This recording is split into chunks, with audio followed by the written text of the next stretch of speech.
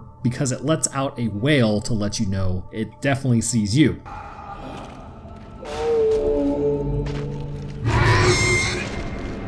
The deep moan lasts for about a second, and like I said, it'll alert you to its presence because odds are it's already been alerted to yours. As would any normal human do, you would probably immediately open fire on this creature. Well, what you don't know at first is this isn't just one creature. The divider will fall over, making you think it was an easy kill, only for you to then realize that it's really a bunch of little creatures all gunning to separate your perfectly attached head from your body. This is typically where, if you are like me, you will freak out and start unloading ammo at an alarming rate, so that later a regular slasher can basically take you out because you didn't plan ahead. These smaller creatures are not to be taken lightly. The legs, arms, and head are going to be separate creatures that make up the divider completely. They appear to use the torso and ribcage as a sort of anchor point to work in conjunction with one another, but if enough damage is absorbed by them, they will break away from the colony and begin their solo attack. But even then, there is still a hierarchy, it appears. In fact, it's even in the name itself. The arms and legs are going to be called components or divider spawn, whereas the head is going to be the main necromorph. The arms and legs are really there just to distract the person long enough so that the head can slither its way up to you and begin its main attack. The arms are snake-like creatures that have three main points of contact that are used to move and climb. They also prefer to enter vents and attack unsuspecting people. The feet turn into smaller, slower creatures that have 3 feet themselves. They appear very sinewy and are made from a combination of muscle and nerves. They will stay on the ground and leap at people, hitting a lot harder than you might imagine. Then there is the head. The head of the creature is still running the show, much like a human's head runs the body. When the colony breaks apart, the head will slink away, allowing its arms, feet, and legs to take the hits while it sneaks around to get a better vantage point. To an unobservant person, it will get the drop on them and summarily relieve them of the weight that they carry on their shoulders. The necromorph is actually a special one, as it holds 2 death animations and 2 counter animations. The macro colony of a divider will typically want to attack from afar, preferring to stand back and send a bolt of what appears like a muscular rope. It extends its long appendage from its mouth, wrapping around Isaac's neck. Now from here, one of 2 things happen. The first is that you are successful in your endeavors and show that tall, skinny nerd that gym class is back in session and you don't own the 2481 Tug of War Champ title for nothing. You will hold off the appendage long enough to strike it with your weapon, completely tearing it apart and stunning the divider for a short time. The other option is that the timeline where Isaac decided to not get swole, the divider will pull back and completely decapitate Isaac, leaving his body ripe for transformation as he joins the faceless horde of the necromorphs. But there is even more ways in which you meet your demise at the hands of these creatures, or really at the tentacles of these creatures. Upon the divider flopping over and breaking apart, given enough time, the head will make its way towards you. It will then jump and wrap its tentacles around your neck. Like a child with a bunny, it will begin to squeeze tighter and tighter. However, it is more than suffocation that it has in mind. If you are successful in pulling it off, it's funny because you actually pull the head off of your neck, almost look annoyed at it, and begin bashing it with your weapon until you completely scramble its head. This will kill the necromorph, and if there are any arms and legs or feet running around, you will pretty much make them super vulnerable to attack because they can't really do anything to you. I mean, I guess they can hit you, but it's not really that effective. If you are unsuccessful, then this becomes one of those times where Isaac becomes a necromorph. The divider head will decapitate Isaac, but it's not done yet. It will then force its tentacles down the neck of Isaac and then attach itself to what was his spinal cord, basically. Upon doing this, it will send electrical signals through the bottom of its head, probably from a necrotized brainstem, and control Isaac's body. I don't know about you, but that is really, really disturbing. Something hijacking your body, taking you completely out of the equation. I mean, really just think about that. Anyways, it will clumsily lumber off using Isaac's arm to lift the head back in place so that it has a better positioning on the neck. Dividers are considered to be extremely rare in game. This says to me a couple of things. The first is that perhaps genetically speaking, there exists a rarity in the genetic code that allows for the necromorph to exist. But I also see that they are typically going to be officers. And if you did not know, humans actually have a predisposition towards choosing taller leaders. It's just the way we are in we look at leaders and we're like, oh, they'll protect the group, so we want a larger leader. If you look at data concerning politicians, typically whoever is taller is going to be more favored in polling. So you can probably just blame the ape portion of our brain on that one. So they basically have a certain body structure which makes them better candidates towards being an officer. Or the third option, maybe it's a location that they were required to be more slender creatures to be able to fit. But the counter I bring up towards that would be the pregnant officers that you find in Dead Space 1. When you go into the officer quarters, there's a bunch of pregnants in there, which is very strange. But either way, the divider is going to be a pretty brutal creature to encounter, even more so if you lose.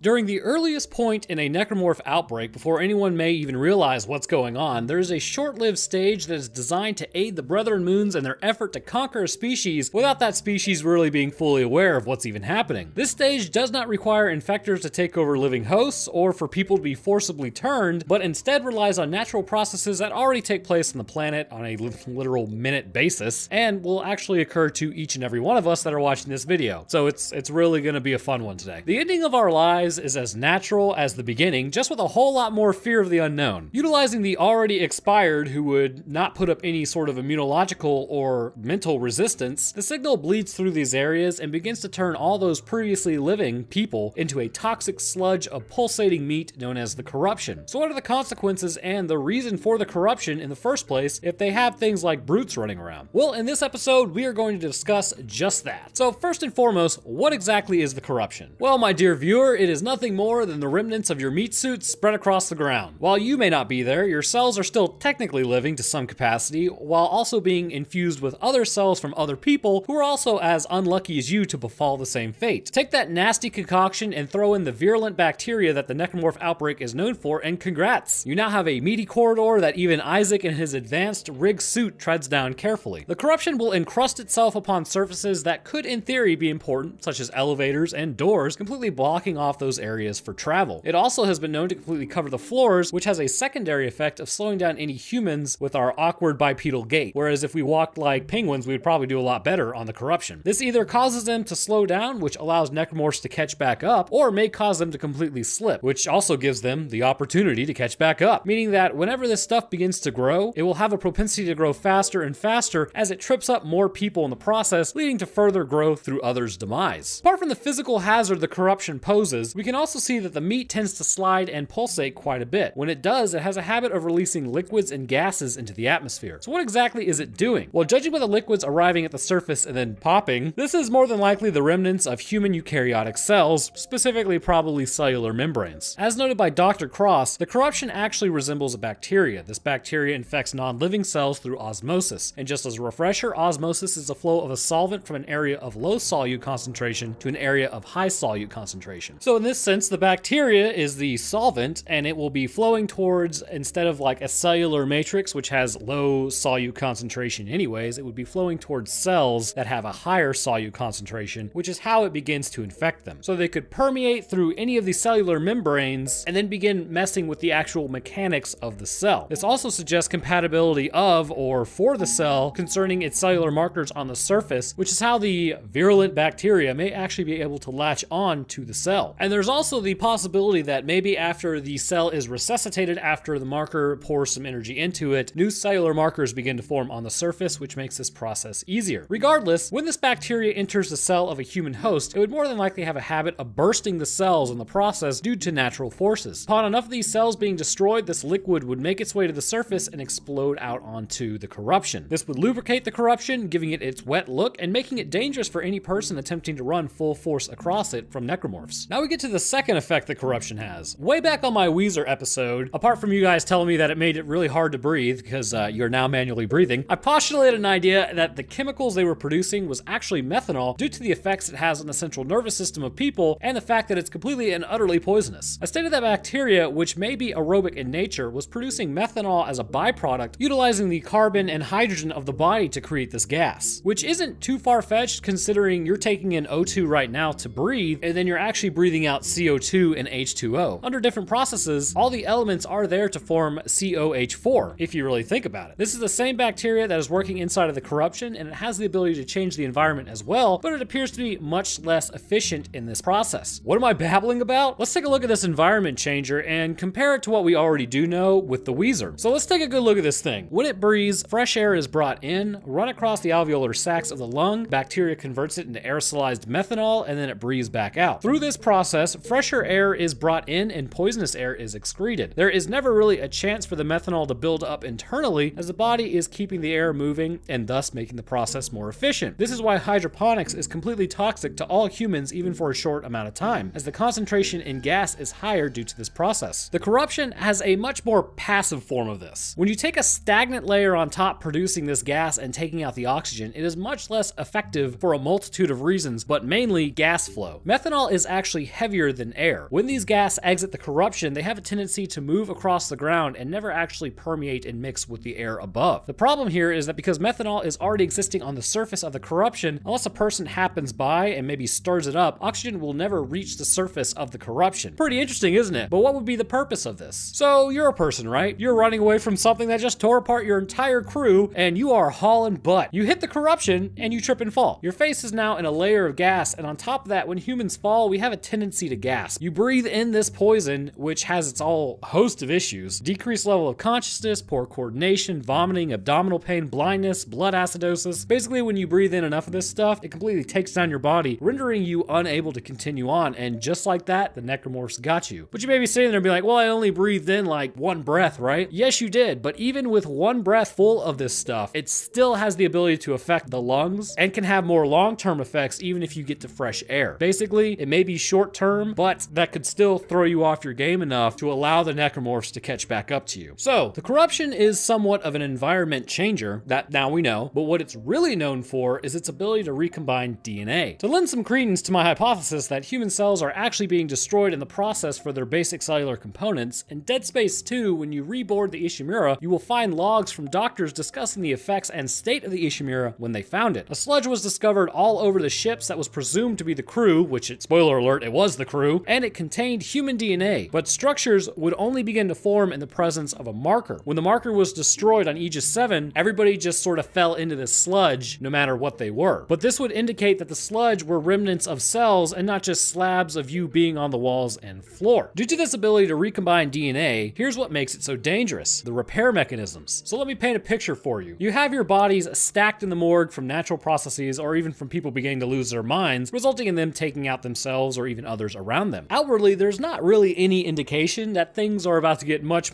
worse, besides there being a bunch of insane people in your colony. Oh, but things are about to get much more horrible for you. The same marker signal that is meeting resistance by your nervous system meets no resistance by the deceased nervous system. It begins to reanimate cells and also break them down. Sort of like warming up a frostbitten extremity, it can destroy the cells should you impart too much energy. In this case, it would be friction. The same concept of energy coursing through those once living cells, then somehow, somewhere, bacteria, perhaps even naturally occurring bacteria on humans, is also altered. It will change to serve the marker, much like any other animal, and in turn, this viral bacteria will result in meaty hallways and floors, but there are worse creatures that are born out of these areas. Upon enough mass being added, at least initially, and just as a side note, some have been noted as saying it grows as fast as they can cut it, which implies a ridiculous replication speed. It will then begin to form creatures out of this meat. In some cases, you would become a slasher by being exposed to the signal long enough post-mortem. Others, you can be changed by the infector getting a direct line into your brain. And with others, it appears as though the corruption has the ability to recombine human forms into slashers and different variants of creatures. This may be why we get such a wide range and variations among different types of necromorphs. But I still like my genetic-based idea personally. But then again, I'm probably a little biased. So imagine the corruption as a sort of glue or spawn point. Concerning glue, tripods, brutes, tormentors, hive minds, the corruption has the ability to fuse these bodies together by breaking down the barriers between the bodies and forming bridges. In fact, it's a lot like in the movie The Thing, where split face is formed. Originally, the barrier of skin was there to separate the two beings, but after the alien cell breaks down that barrier, they become one. Similar occurrence with the corruption. A spawn point grows the whole necromorph. The body is built and lays in wait until its grotesque form is done. Once this happens, it is able to exit the corruption and begin its attack. And if you've ever noticed, this is why you will typically find large groups of necromorphs around the corruption, which may also explain why the bodies are built in such horrendous ways, but why they also appear to be leaking this yellow bacteria in a lot of their forms. And here's how it happens, because I already know you're wondering about the biomass issue, because let's be honest, I'm gonna get some comments about this type of metabolism would definitely cook the corruption, and you're probably right. It definitely would. When cells metabolize anything, any energy, divide, it produces heat, and if you have too much of that, it cooks from the inside out. But this does solve the biomass problem. The corruption has been shown that it reproduces asexually. That means that really, as long as there is a source of energy, which is the marker, it can continue to grow and divide, much like the prokaryotic organisms on Earth. This ability to completely produce cells seemingly out of nowhere is how it's able to grow as fast without the addition of biomass from humans. Sounds pretty insane, right? Well, according to my boy Einstein, he did say that matter and energy were related to one another, so if energy is available for the cell to operate, it can continue to grow and produce new matter. The corruption, in some capacity, also still registers as human. As mentioned in logs, it's said to be 70% human, with the other 30% comprising pets, microorganisms, your teachers, your friends, and other necromorph bacteria itself. Not only is it capable of forming new necromorphs to send into the fray, but it is also capable of repairing fallen necromorphs. Now, when you take down a necromorph on the Ishimura, it's possible that you could continue finding new necromorphs all throughout, but considering that giant mass of flesh on the side of the ship that really is human, I really do wonder at the amount of humans that were located on the Ishimura. And I know, like, 1,000 people you think somebody would pick up, but I don't know, man. I would have to say, due to this, when you dismember a necromorph, it never really truly goes dark. It's just simply incapacitated. That's why you have to destroy the limbs, because it's the only way to get it to stop attacking you. If you put your arm up to its mouth, it would probably still bite you. But I would argue that a lot of necromorphs you run across on the ship or even on Titan Station, you've probably seen before, and they have been reformed. With this ability for the corruption to do this means that you don't really end up finishing off your enemies. You just sort of get them to leave you alone for a little while you go and punch a Ubermorph for 2.5 hours. The corruption is often a threat that goes unnoticed until it's much too late. When this rapidly producing cancer begins to spread across any structure, it won't be too long before not only altered humans arrive, but its own defense mechanisms, specifically the cysts and the nest, as well as the wall guardians. Now, I won't rehash out the wall guardians, as I have an entire video dedicated to that topic, which I'll post list in a card at the end of this, but the cysts and the nests are fairly interesting if you stop and look at what they are and where they're located. So, what are they? Well, some are easier to spot than others, but let's start with the cyst. The cyst appears to be a fireable orb sent out to specifically guard an area. Honestly, we all know what it looks like, but what is the purpose of this specific creature? Well, much like the wall guardians, they serve as a denial of access to an area. When a person gets too close despite the lack of eyes or assumed sensory organs, they are able to detonate the organic sac that contains enough concussive force to blow people back in rig armor or completely dismember them in case they're not wearing any protection at all. So this raises the question, how are they able to do this? It would appear as though the corruption to a certain extent knows you are there. Because of this, there might be some network in place that could take in traffic information. Areas highly visited or stomped through at one point or another must have led to this adaptation. The cells located in the corruption were able to feel pressure sent out by human feet and then would form these pustules in an effort to convert more humans to Team Necromorph. This could also be why we see in certain areas the corruption has formed these mechanisms, whereas in others, there's nothing but meaty walls. When a cyst fires its orb at you, have you really gotten a good look at it? Well, interestingly, it seems that the bacteria that's located in the corruption may seem to favor amassing within the neural tissues of the body for a few reasons. The part of the cyst that actually does the detonating looks a lot like a human brain with a massively inflamed cerebellum at its base. The three tendrils at the bottom would be a piece of the spinal cord and presumably the brainstem. Why might this be a brain rather than just a random piece of flesh? Well, if you look at stasis or you catch these things via kinesis, it will struggle to get free as if it has a mind of its own. And this could quite possibly be because it actually does have a mind of its own. Any human who fell in this area may have lost their head in the process, and during the breakdown phase, the skull was left. This cyst on the floor could in theory be that skull with the brain still in its case. The facial muscles and neck muscles have fused to the corruption and contract to fire the brain out of this person, which is just god-awfully horrible. The bacteria, as we know, is somewhat energetic in its release as it continues to fill up this area with methanol, and as such, it is able to detonate upon hitting anything. We also know that it's able to recombine structures, which means after a short while, a new brain is formed and is ready to be projected into its environment. Now, what if you are in 0G with a fairly large area to patrol? The corruption also seemingly possesses an understanding of this issue as well, and for this, we refer to her as a nest. A nest is formed when a female host with another body is fused onto her back. This has given her enough biomass to grow to the size that she is. Both her arms have become bulbous sacs capable of producing these energetic pustules. A third arm has grown out of her back, which may be the remnants of whoever's body that she originally fused with. Here we can actually start to see why these may be brains. On top of these orbs, representing the tails, actually appears to be the vertebrae of a person, albeit changed to be more sharp. This nest creature is able to throw these orbs, and on their own, they can navigate the 0G, changing trajectory somewhat, indicating that they may have use of gas jets in their body that can aid in the movement and turning, rather than just flying in a straight line, which should happen in 0G environments. The purpose of the larger creature may be due to actual usage of craft in this area. Instead of relying on like pressure from the feet when you're standing on the corruption, they have adapted to this area to sense vibrations in the air. The pustules fired may be strong enough to actually damage ships, and are certainly strong enough to blow a person apart should you get too close. So with the nest being the size that it is, let me know in the comments if you'd like a more comprehensive breakdown of it, because honestly, I probably will do it anyways, because, well, it saddens me greatly, but we're actually starting to run out of Dead Space stuff. Really looking forward to negative atmosphere at this point. So the corruption serves as an environment changer, and as a way to repair and shape necromorphs who have fallen in the field, or who have yet to exist. Without the corruption, the invasion would likely fail due to the inability of bodies to repair themselves, or for the sickness to spread as far and as fast. But I gotta tell you, there's definitely a lot more going on with this substance than just mere leftovers of humanity. The corruption does seemingly have one major weakness, however: water. Much like my video over the flesh in Novosibirsk concerning Metro Exodus, it seems that the corruption is not that much different. It has an issue existing under the water for many of the same reasons mentioned in the Metro video. Introduction of water may make it more difficult for the corruption to maintain cohesion within the cells and inhibit methanol production. Because of this, it will grow above the water line and not descend into it. It should be noted, however, that any puddles formed from its own fluid do not have the same effect, and it is able to stay existing in these presumed bodily fluids.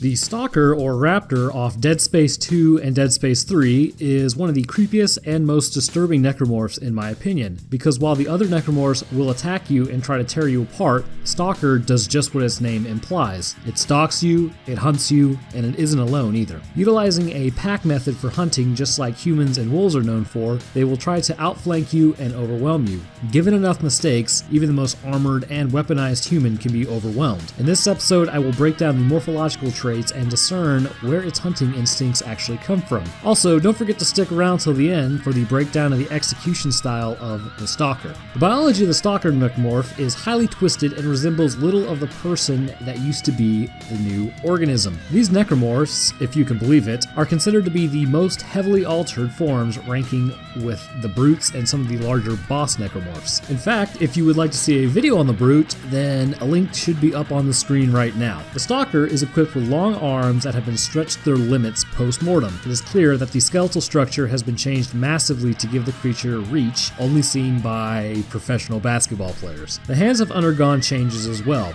The 5 fingers have been replaced by 3 bloody claws and barely any skin. These bony protrusions are equipped with sharpened tips. These tips are not really used for slashing, however. They are used more for like impaling and knocking down potential victims, but if it does knock you down, you're no longer a potential victim at that point anyways. They can also be used in some cases to rend the victim heavily, damaging them if they are not wearing a rig. So, let's jump into the sounds, death, encounters, lore, and kills of these brutal necromorphs. The chest and ribcage of the Stalker has been splayed open like many of the necromorphs that occurred during the outbreak. Inside you can see the vestigial organs left over that used to run as a finely tuned machine. The necromorph now has little use for these, and it's really either been reconstituted in pieces or the organ has just fallen out completely. The muscles of the back have increased in size as well as the spine itself. This has led to a reinforced spinal column around the back of the neck and the back itself. This has ensured that the creature can't really be cut in half by regular means. On top of this, it gives massive power to the head of the necromorph, but we will cover that information in a minute. The feet of the necromorph have turned into claws, almost as if you would have split a foot down the middle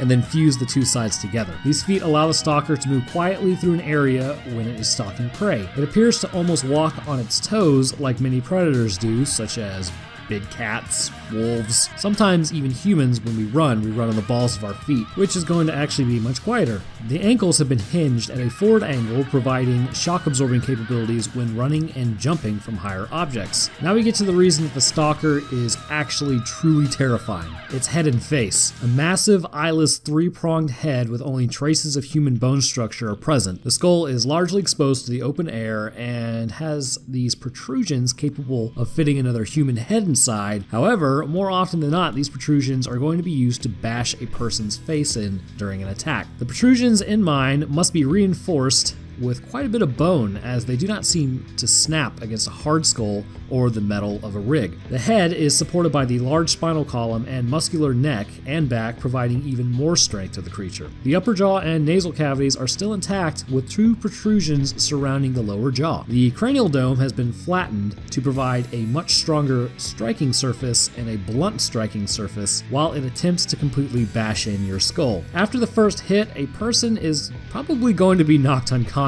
The skull itself is very strong and not able to be taken off of the creature with a normal shot, which is in contrast to other necromorphs. Usually other necromorphs, the head is not very reinforced, but it's also vestigial, whereas with the Stalker, the head is usually a main point of attack. Their morphology is terrifying, but what's even worse is their intelligence. These guys are going to be the most intelligent and opportunistic of the common necromorph. As mentioned earlier, they will hunt in packs and coordinate with others to take down their prey. Many times they can be seen peering around or over obstacles to get a good look at you, even calling out to others to let them know that they are going to begin their attack. You may be thinking, how is this level of thought possible with a necromorph? Well, like in most of my videos, I mentioned genetics being a factor and how people change, and this video is no different. Well, in this case, the hunting instinct is probably going to be strong in the individual. Perhaps they used to hunt on other planets or even Earth, or just come from a long line of hunters. This instinct will still be pretty innate in them. For instance, I personally have never hunted because I really don't have a desire to,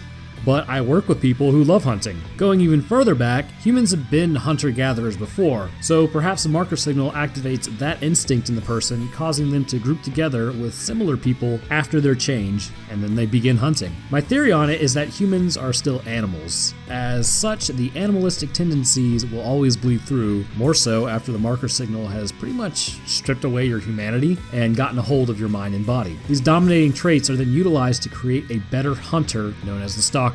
When a Stalker rushes you, their torsos are surprisingly sturdy. They are able to absorb multiple shots and continue on towards your intended target, or really towards you. What is not sturdy, however, is their arms and legs, and using the limited resources of the human form to strengthen the back and skull, the creature had to take resources from other areas. This has really led to a kind of weak arms and legs. The arms only being weak to a plasma cutter shot though, as they are still able to rip off a fully grown man's arm in rig armor. What also differs from the Stalker with the other necromorphs is their reaction and interaction with non-infected humans. If a person stumbles upon a group of stalkers and that group didn't know that person was there, they will flee to get a better position. They will bark out information to other stalkers in the area of your location as they attempt to keep track of you. But interestingly, and unlike all common necromorphs, they react to damage, fleeing from Isaac or Carver if they are injured. They almost appear like humans turned into twisted monsters with the mentality of wolves. Like many necromorphs, there existed an enhanced version of the Stalker. They usually have double the power, speed, and health. And I don't know if this is canon or not, but I've developed kind of a hypothesis as to why the enhanced variant even exists, as I think it's because the body isn't newly converted. The signal has had time to continue to mold the creature and placed everything where it needs to be to evolve it fully. The enhanced version of the Stalker is larger and bulkier with a head crowned with large fang-like spines. So the Stalker has two normal ways of taking you out, and one of them that's really kind of more in your face. The first way is if a Stalker charges you and you aren't facing it, it will basically just tear Isaac in half with no issue. Also, if a Stalker's legs are cut out from underneath it, but it manages to get back to you, it will slice at you, and the claws are still very strong, and they will subsequently tear you in half. Now for the more gruesome way. If you are low on health and the Stalker charges you from the front, it will knock Isaac to the ground, and at this point, he's pretty much broken and tired from all the previous attacks. Now think about going like one-on-one with Mike Tyson, you're going to be really, really tired, so you're not going to have the action potential in your muscles to actually hit correctly. Anyways, he will strike at the Stalker, attempting to get it off of him, but these hits are not enough, as the muscles are depleted of energy. Stalker will grab his arm, tearing it off completely. This is obviously going to lead to massive blood loss, and the fact that your arm is gone is going to put you in shock very quickly. The Stalker will then use its prongs on its head to bash Isaac into the face until he stops struggling. A couple of things really could be at play here. Either Isaac is knocked unconscious by the hit and killed shortly after when he, is dragged off screen, or possibly his neck is snapped by the sheer force being put on his head. There is pretty much I think it's I don't know if it's completely true, but supposedly 3 pounds of pressure is all it takes to actually snap a human neck. Amazing that our brains are located on such flimsy things, but hey, they gotta go somewhere. But the main thing is that the skull is probably going to be caved in at this point, which is going to send shards of bone into your brain, which is going to cause massive hemorrhaging and pretty much almost instantaneous death. Either way, when the Stalker drags him off screen, he is donezo. But why has this creature's appearance been so wildly altered, but almost at the same time remained the same? Let's dive into the lore and morphology of what is left of these sovereign colonies' soldiers after being marooned on a frozen planet. Let's talk about you, me, and the rest of humanity first. This will help us later understand why these people turned the way they did. In our brain exists an ingrained desire to survive. Our brains will literally do anything to keep the lights on, specifically the hypothalamus in this case. Now, there are plenty of hormones within the body that also regulate hunger, but for the sake of this video, let's focus on this one particular part of the brain. During extreme situations, your hypothalamus will basically allow you to eat anything, and I really do mean anything. I have some personal experience with that as to what I was willing to eat when I went 3 days without eating really anything, and eventually, like I said, anecdotally, I can attest, you really will consume whatever you can. It's actually pretty interesting to see how your brain goes from like a normal, higher thinking human being to a much more food driven and really food driven organ. Anyways, this same process has allowed humans in the past to survive very difficult times when they were faced with starvation, and while they may need counseling afterwards, they did in fact survive. In fact, I believe there was a plane that went down in the Andes Mountains where the survivors ended up eating the people who did not survive, and they were able to sustain themselves until they were actually rescued. So the takeaway from this tangent is because given enough hunger and time, you would probably in fact eat other people. Pretty weird, right? Well, that's exactly what happened to these soldiers. As the soldiers were living on Tau Volantis, it's not clear if it happened all at once or if the food slowly dried up, but eventually they did run out of food on the surface of the planet. And with everyone going insane back on the ships, these were going to be the people that were supposed to keep supplying them resources, so the soldiers were beginning to starve on the planet. Around this time, a necromorph outbreak had already begun, and some of these necromorphs had been killed. Well, killed is kind of a generous term. Some had already been incapacitated, because you can't really kill a necromorph unless you destroy every single cell. So no food was coming. Some soldiers finally gave in and resorted to eating the necromorphs. This would begin their slow decline as people into ravenous creatures. I told them not to eat the infected. Then they started changing. Became sensitive to bright light. Just shining my flashlight would send them into a violent rage. I disabled the elevator to trap them down there. God rest their souls.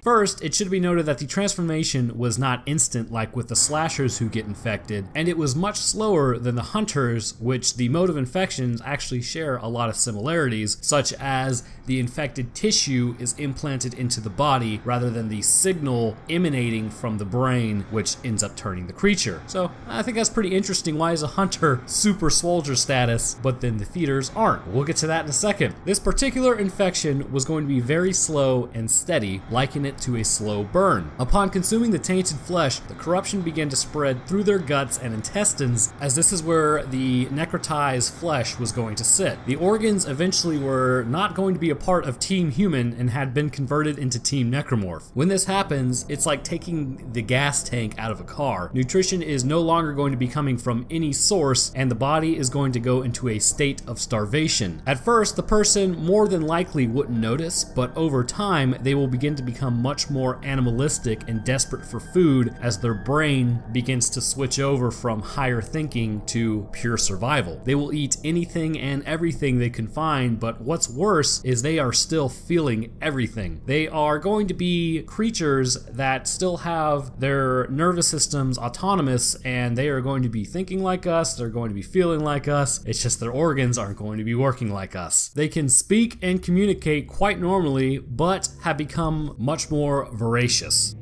Ackerman! Is that you? Oh God. I smell you! I smell... red meat!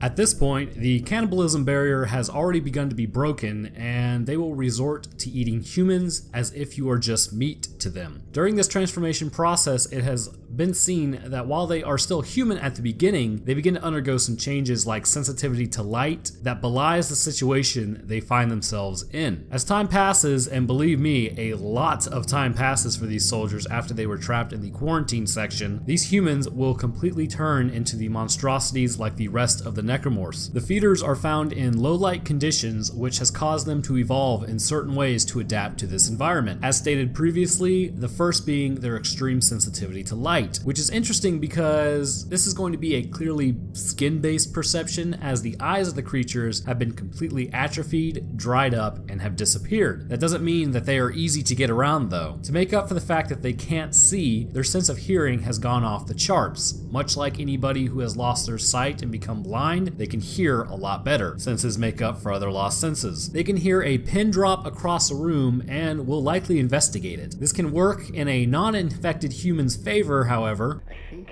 there may be a way around them. By throwing small objects, I can trick them into investigating the noise. But then again, this also requires you to probably not be talking if you want to remain undiscovered. So, now that we've covered about their origin stories, and as it turns out, everyone does not like a good origin story, let's jump into the morphological traits of these walking mummies. Starting with the overall appearance, they really do look like mummies. That's not even an exaggeration. Their stature is going to be deathly emaciated. On the body exists very little muscle, and the skin is going to be a brownish tan color, suggesting desiccation of the cells themselves, which is not too surprising considering the creature is really no longer living. All the features are going to appear skeletal on this thing. The skin has become sunken in and sucked to the skeletal frame, exposing the actual size of many of the joints. The feet are going to be the least change out of all the features on the feeder. The feeder is going to be a bipedal organism and still use these feet for their intended purposes. Moving up the legs, it seems like there is a potential the legs have been lengthened, although this could just be a trick of the eyes simply due to the loss of muscle making it appear longer. Much like how people say your hair and fingernails grow after you die, what really is happening is the skin is pulling back and it makes the hair appear longer and it makes the fingernails appear longer. So maybe with the muscle pulling back, it'll make the bones look longer. Looking at the muscle, you can also see that for the most part, it is still going to be intact, but it has shrunk, as clearly pre-mortem the body was breaking down any muscle it had in an effort to bypass the no longer functioning digestive system to stay alive. The pelvis is in full view of this creature. It appears to just be skin draped over the bone, but clearly there must be some connective tissue functioning to allow this creature to walk. The organs in the stomach have presumably either rotted away or atrophied to the point that they do not have a clear presence. After looking at this creature, the pelvis appears to almost be empty, which the pelvic floor is going to be holding up a lot of organs, and the abdominal cavity appears to be very sucked in. Again, they could be there, but it's probably just going to be shrunk like everything else on this creature. The chest and shoulders are there just barely in any movable form. The shoulder blades are prominent and just under the skin, having lost most of the muscle that usually builds it up. The deltoid region has become what is just a shoulder joint existing by itself. The biceps and triceps have basically become the size of the humerus bone, as I don't know about you, but I can't even really see anything here. The back of the creature is also skeletal to boot. A clearly visible spine can be seen under a thin layer of skin, and you can still see the back of the pelvis with very little muscle definition. So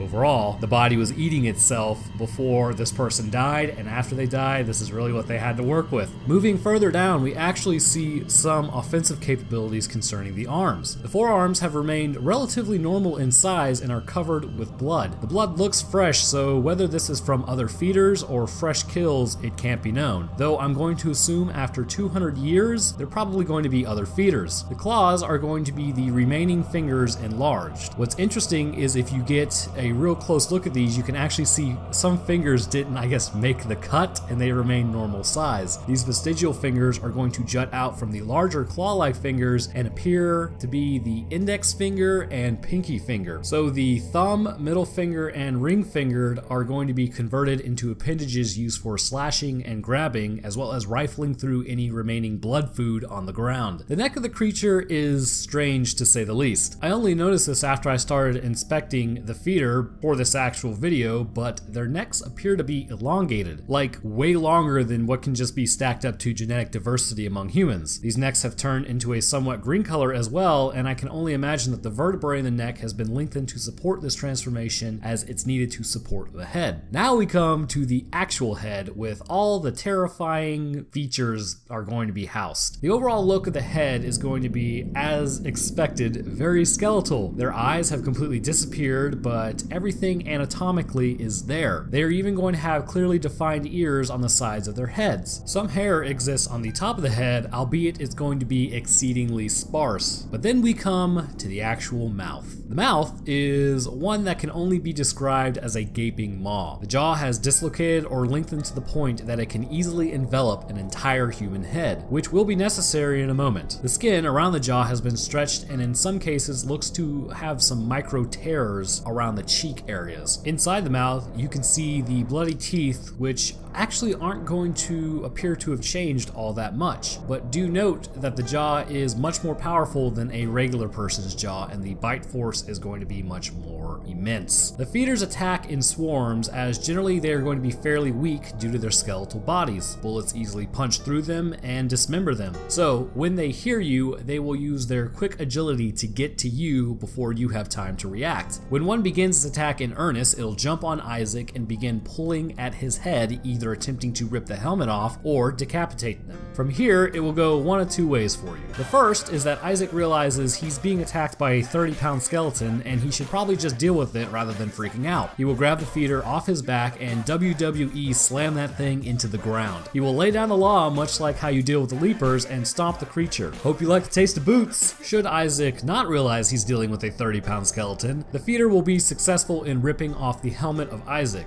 At this point, it will jump back before lunging forward and using its mouth to attach to the top of Isaac's skull and the bottom of his jaw. With a quick pull backwards, it will decapitate Isaac, allowing for the feeders to have their next meal. Of course, there is always option 3 when dealing with these guys. Just walk around them and let them go about their business and you yours. How's it going, y'all? It's Roanoke Gaming, back with some more lore on Dead Space. Who doesn't like an unkillable enemy? No one? Well, too bad, because today we're going to cover the cheapest of cheap shots, the Hunter from Dead Space 1. What makes this enemy so tough? Well, probably the inability of Isaac's weapons to put it down permanently, followed by a quick delimbing and deheading of you due to the fact that you can't actually stop it. So let's dive into the lore and morphology of Dead Space lore, the Hunter. Let's start from the beginning as to why this monstrosity even exists. Upon crew members of the Ishimura's untimely demise due to the marker signal, it is stated that not everyone turned at once. The marker turned those that had essentially like weak minds before moving on to the stronger, more intelligent minds. It's also been stated that, I believe it was Dead Space 2,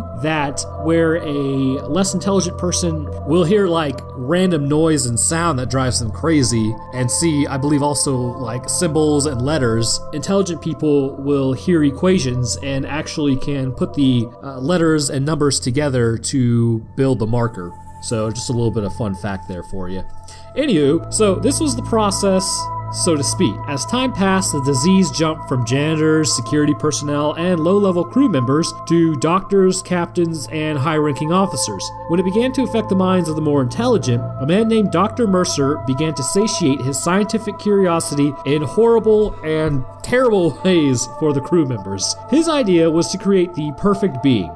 It should be noted that he was also a unitologist, so this may have had a hand in his plan as well. And being a unitologist, he believed that death was the beginning, but while he was still alive, he wanted to create a stronger and better necromorph. It may just be my opinion on this one, but it sounds a lot like the marker at work, utilizing the more intelligent to make better necromorphs, essentially. Anyhow, Dr. Mercer began abducting crew members and purposefully killing them and letting them turn into necromorphs. He ended up salvaging some of the necrotic tissue from one of his victims and set the stage for the nigh-invincible creations. He captured a crew member named Brant Harris, or at least it's really believed to be Brant Harris, and implanted the necrotic tissue directly into his cranium, and let's just say he wasn't really a willing host for this. Obviously, this would have caused immediate hemorrhaging of the brain, which would lead to a quick end of the person, but the beginning of the monster was to come. Quickly, the tissue spreads over the newly deceased body and began turning it into a necromorph, but this was no ordinary transformation because this is no ordinary necromorph. It would come to be referred to as the Hunter. So now we come to everyone's favorite portion, the morphology. A hunter is going to be physically resembling a slasher necromorph, but is going to be much larger than them. Not only will they be larger, but they're going to have much more apparent muscle as well. 2 spiked arms jut out from the shoulder blades of the hunter. The original arms of the human form have been bound and fused to the torso, creating a much larger and bulkier looking chest. And when I say fused, I mean like really fused and bound inside of the flesh. You can see the outline of the arms, but the hunter's skin has overtaken them completely,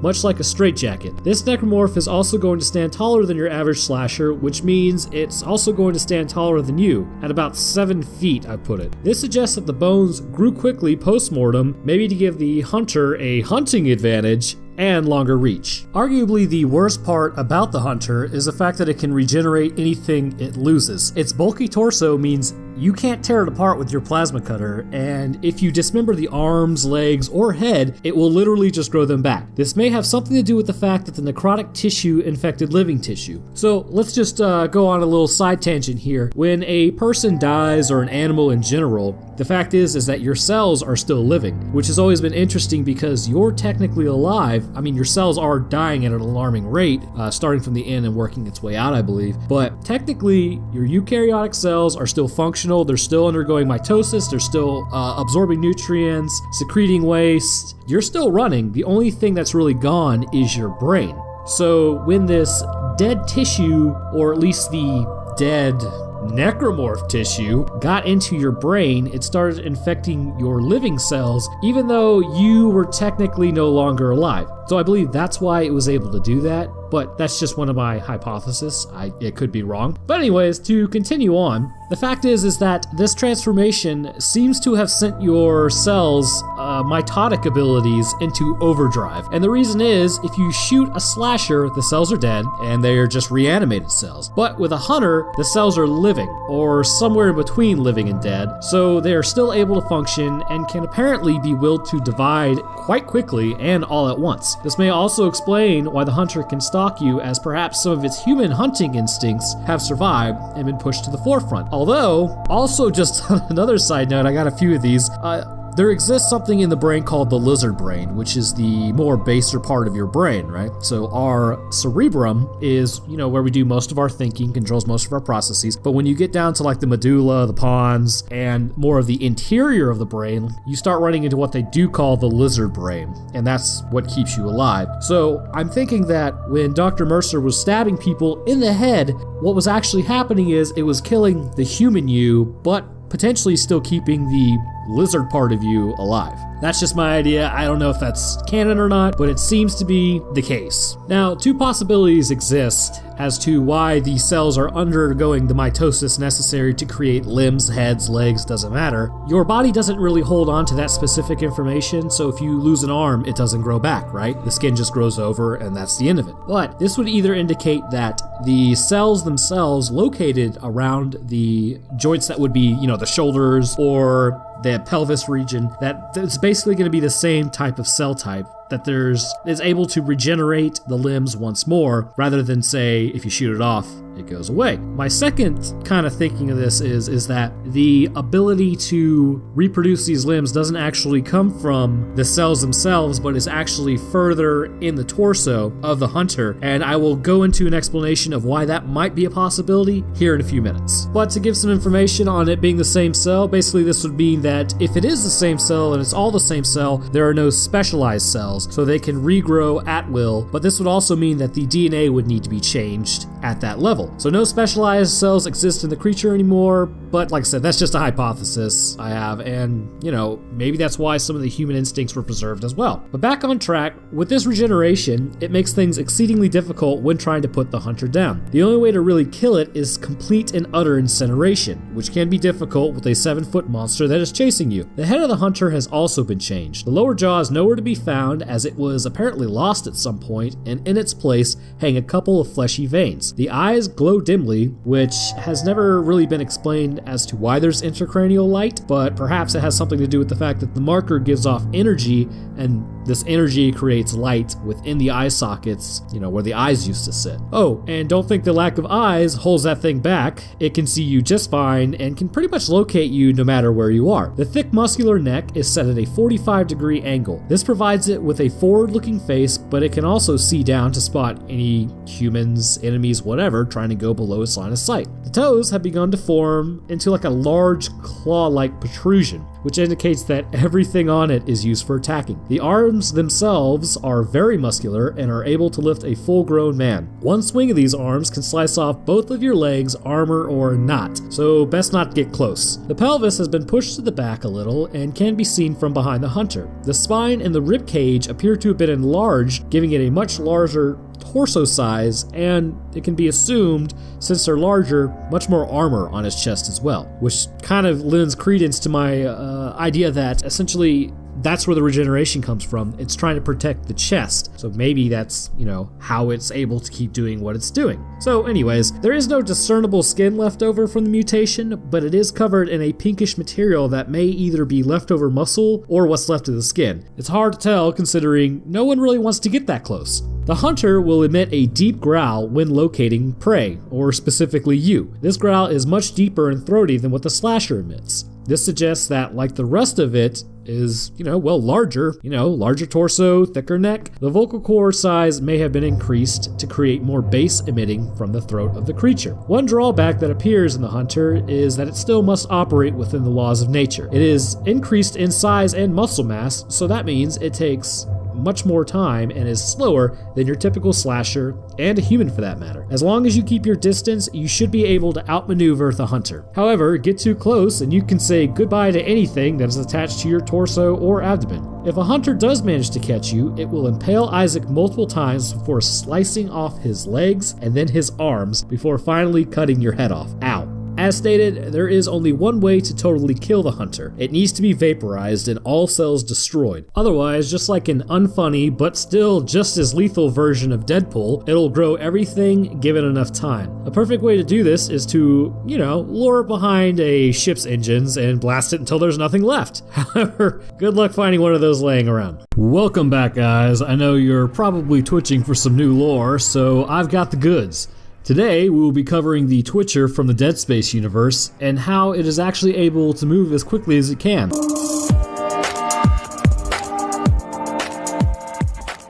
First, let's get past the part that everyone knows is coming. If you are new here, please subscribe. I actually recently passed 100, which I am ecstatic about, and let's go ahead and keep growing. Also, I recently read that apparently YouTube isn't alerting y'all to my videos anymore if you aren't constantly watching them. In fact, my brother the other day told me that he didn't even know I was posting. So it's stupid, but smash that Notre Dame bell if you want to know every time I upload. So anyways, enough of that. Let's get back to the twisted forms of humanity redesigned by the marker. So, first things first, what exactly is a Twitcher? A Twitcher, and no, not the people streaming on Twitch, is going to be a standard human in soldier armor that has been killed and turned by the marker, just like the rest of the humans. However, these are typically going to be larger humans, than say normal like the engineers or the people on the Ishimura are, because they are security personnel. That being the case, a Twitcher is going to stand maybe a little taller than a slasher, but it's going to be more muscular than your average slasher. This apparent muscular benefit also means that it's going to be a lot stronger. Arguably, the worst part about the Twitcher is not its strength or even its size, but the fact that it can move faster than what humans can perceive. You see, soldiers had stasis units built into their armor, and as Hammond said, the infection process is doing something strange to these soldiers. They all have built-in stasis units in their body armor. The infection is merging the stasis unit into their flesh or something, making them move fast. Real fast. Be careful. How did this stasis affect them, though? You wouldn't be wrong in thinking that shouldn't this have slowed them down? You would probably be asking yourself that as it sprints faster than what you can actually see. Somehow, the stasis module has been reversed. This has fed into the necrotized muscle of the Twitcher, allowing it to move much faster than any other variant. This speed has some major benefits for them as well. If it sees you aiming at it, it can almost immediately move out of the way of your shot. This side dart will cause you to have to readjust your aim, which also takes time. Something that you really don't have a lot of when dealing with this type of variant. The Twitcher can get in close even between shots and take a stab at you. For the average civilian, this would mean instant impalement and death. Luckily, Isaac has got a few more chances due to the strength of his rig and armor, but this will not last forever. Disturbing, but not necessarily dangerous, is the overall look and sound of the Twitcher. A Twitcher's body is, as the name implies, always going to be twitching and moving, even when standing still. This gives them a spasmodic look and makes you feel like it could really do anything at any time. You just cannot read these things' movements. Coupled with its speed, this makes it more than a little off-putting if it gets close to you. As stated, you can't actually read its movements to determine where it's going to go. The face is almost in complete contrast to the body, as it looks hollow and it's unmoving. The same expression, a 1,000-yard stare with no eyes, will remain constant. Occasionally the head will move in a blur from side to side, but still the facial expression never changes. Speaking of eyes, there are none, and it kind of raises a question, how exactly does it know where you are and where you're going to shoot? I've always wondered this, so if you know, let me know, as I would love to include that in one of my videos. But that doesn't stop me from theorizing why it does, so here is my theory on it. Due to the marker signal being inside of your head, it can communicate with the signal to learn your intent. With normal necromorphs, this communication isn't perceived fast enough,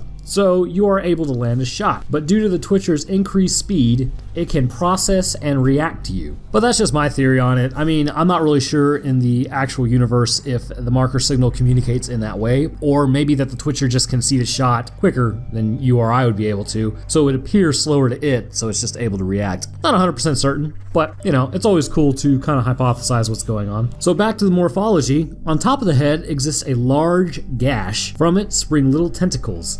This is never really explained as to why they exist, they just exist. Where the brain used to sit is now hollow. This is where the tentacles actually spring out of. A Twitcher's skin will appear gray and dead. There will be slices on its body, probably indicating pre-mortem injuries. When getting close, they will emit a jabbering noise that is exceedingly off-putting, but it sounds like a yell sped up multiple times, which more than likely is what it is due to the reverse stasis running through its body, so this is actually being utilized for this effect. Two larger than normal claws jut out from the shoulder, as to be expected, or the arms, but there are bonus talons from the stomach that can also be seen. Some of these types of necromorphs will actually be lacking these talons, but some of them will also have them, possibly due to genetic coding in the body itself and how it's restructured, would be my best guess. When a Twitcher first spots a human that hasn't been turned, they will typically have two modes of getting to you. The first is pretty straightforward, literally. They will just run forward at you in a straight line and take a swing at you. The other, in my opinion, is way more disturbing. They will bend backwards and use their legs as front legs and their talons as back legs and begin making their way towards you rapidly. This is going to make it much more difficult for you to take out the talons, and actually it also may activate that little part of your brain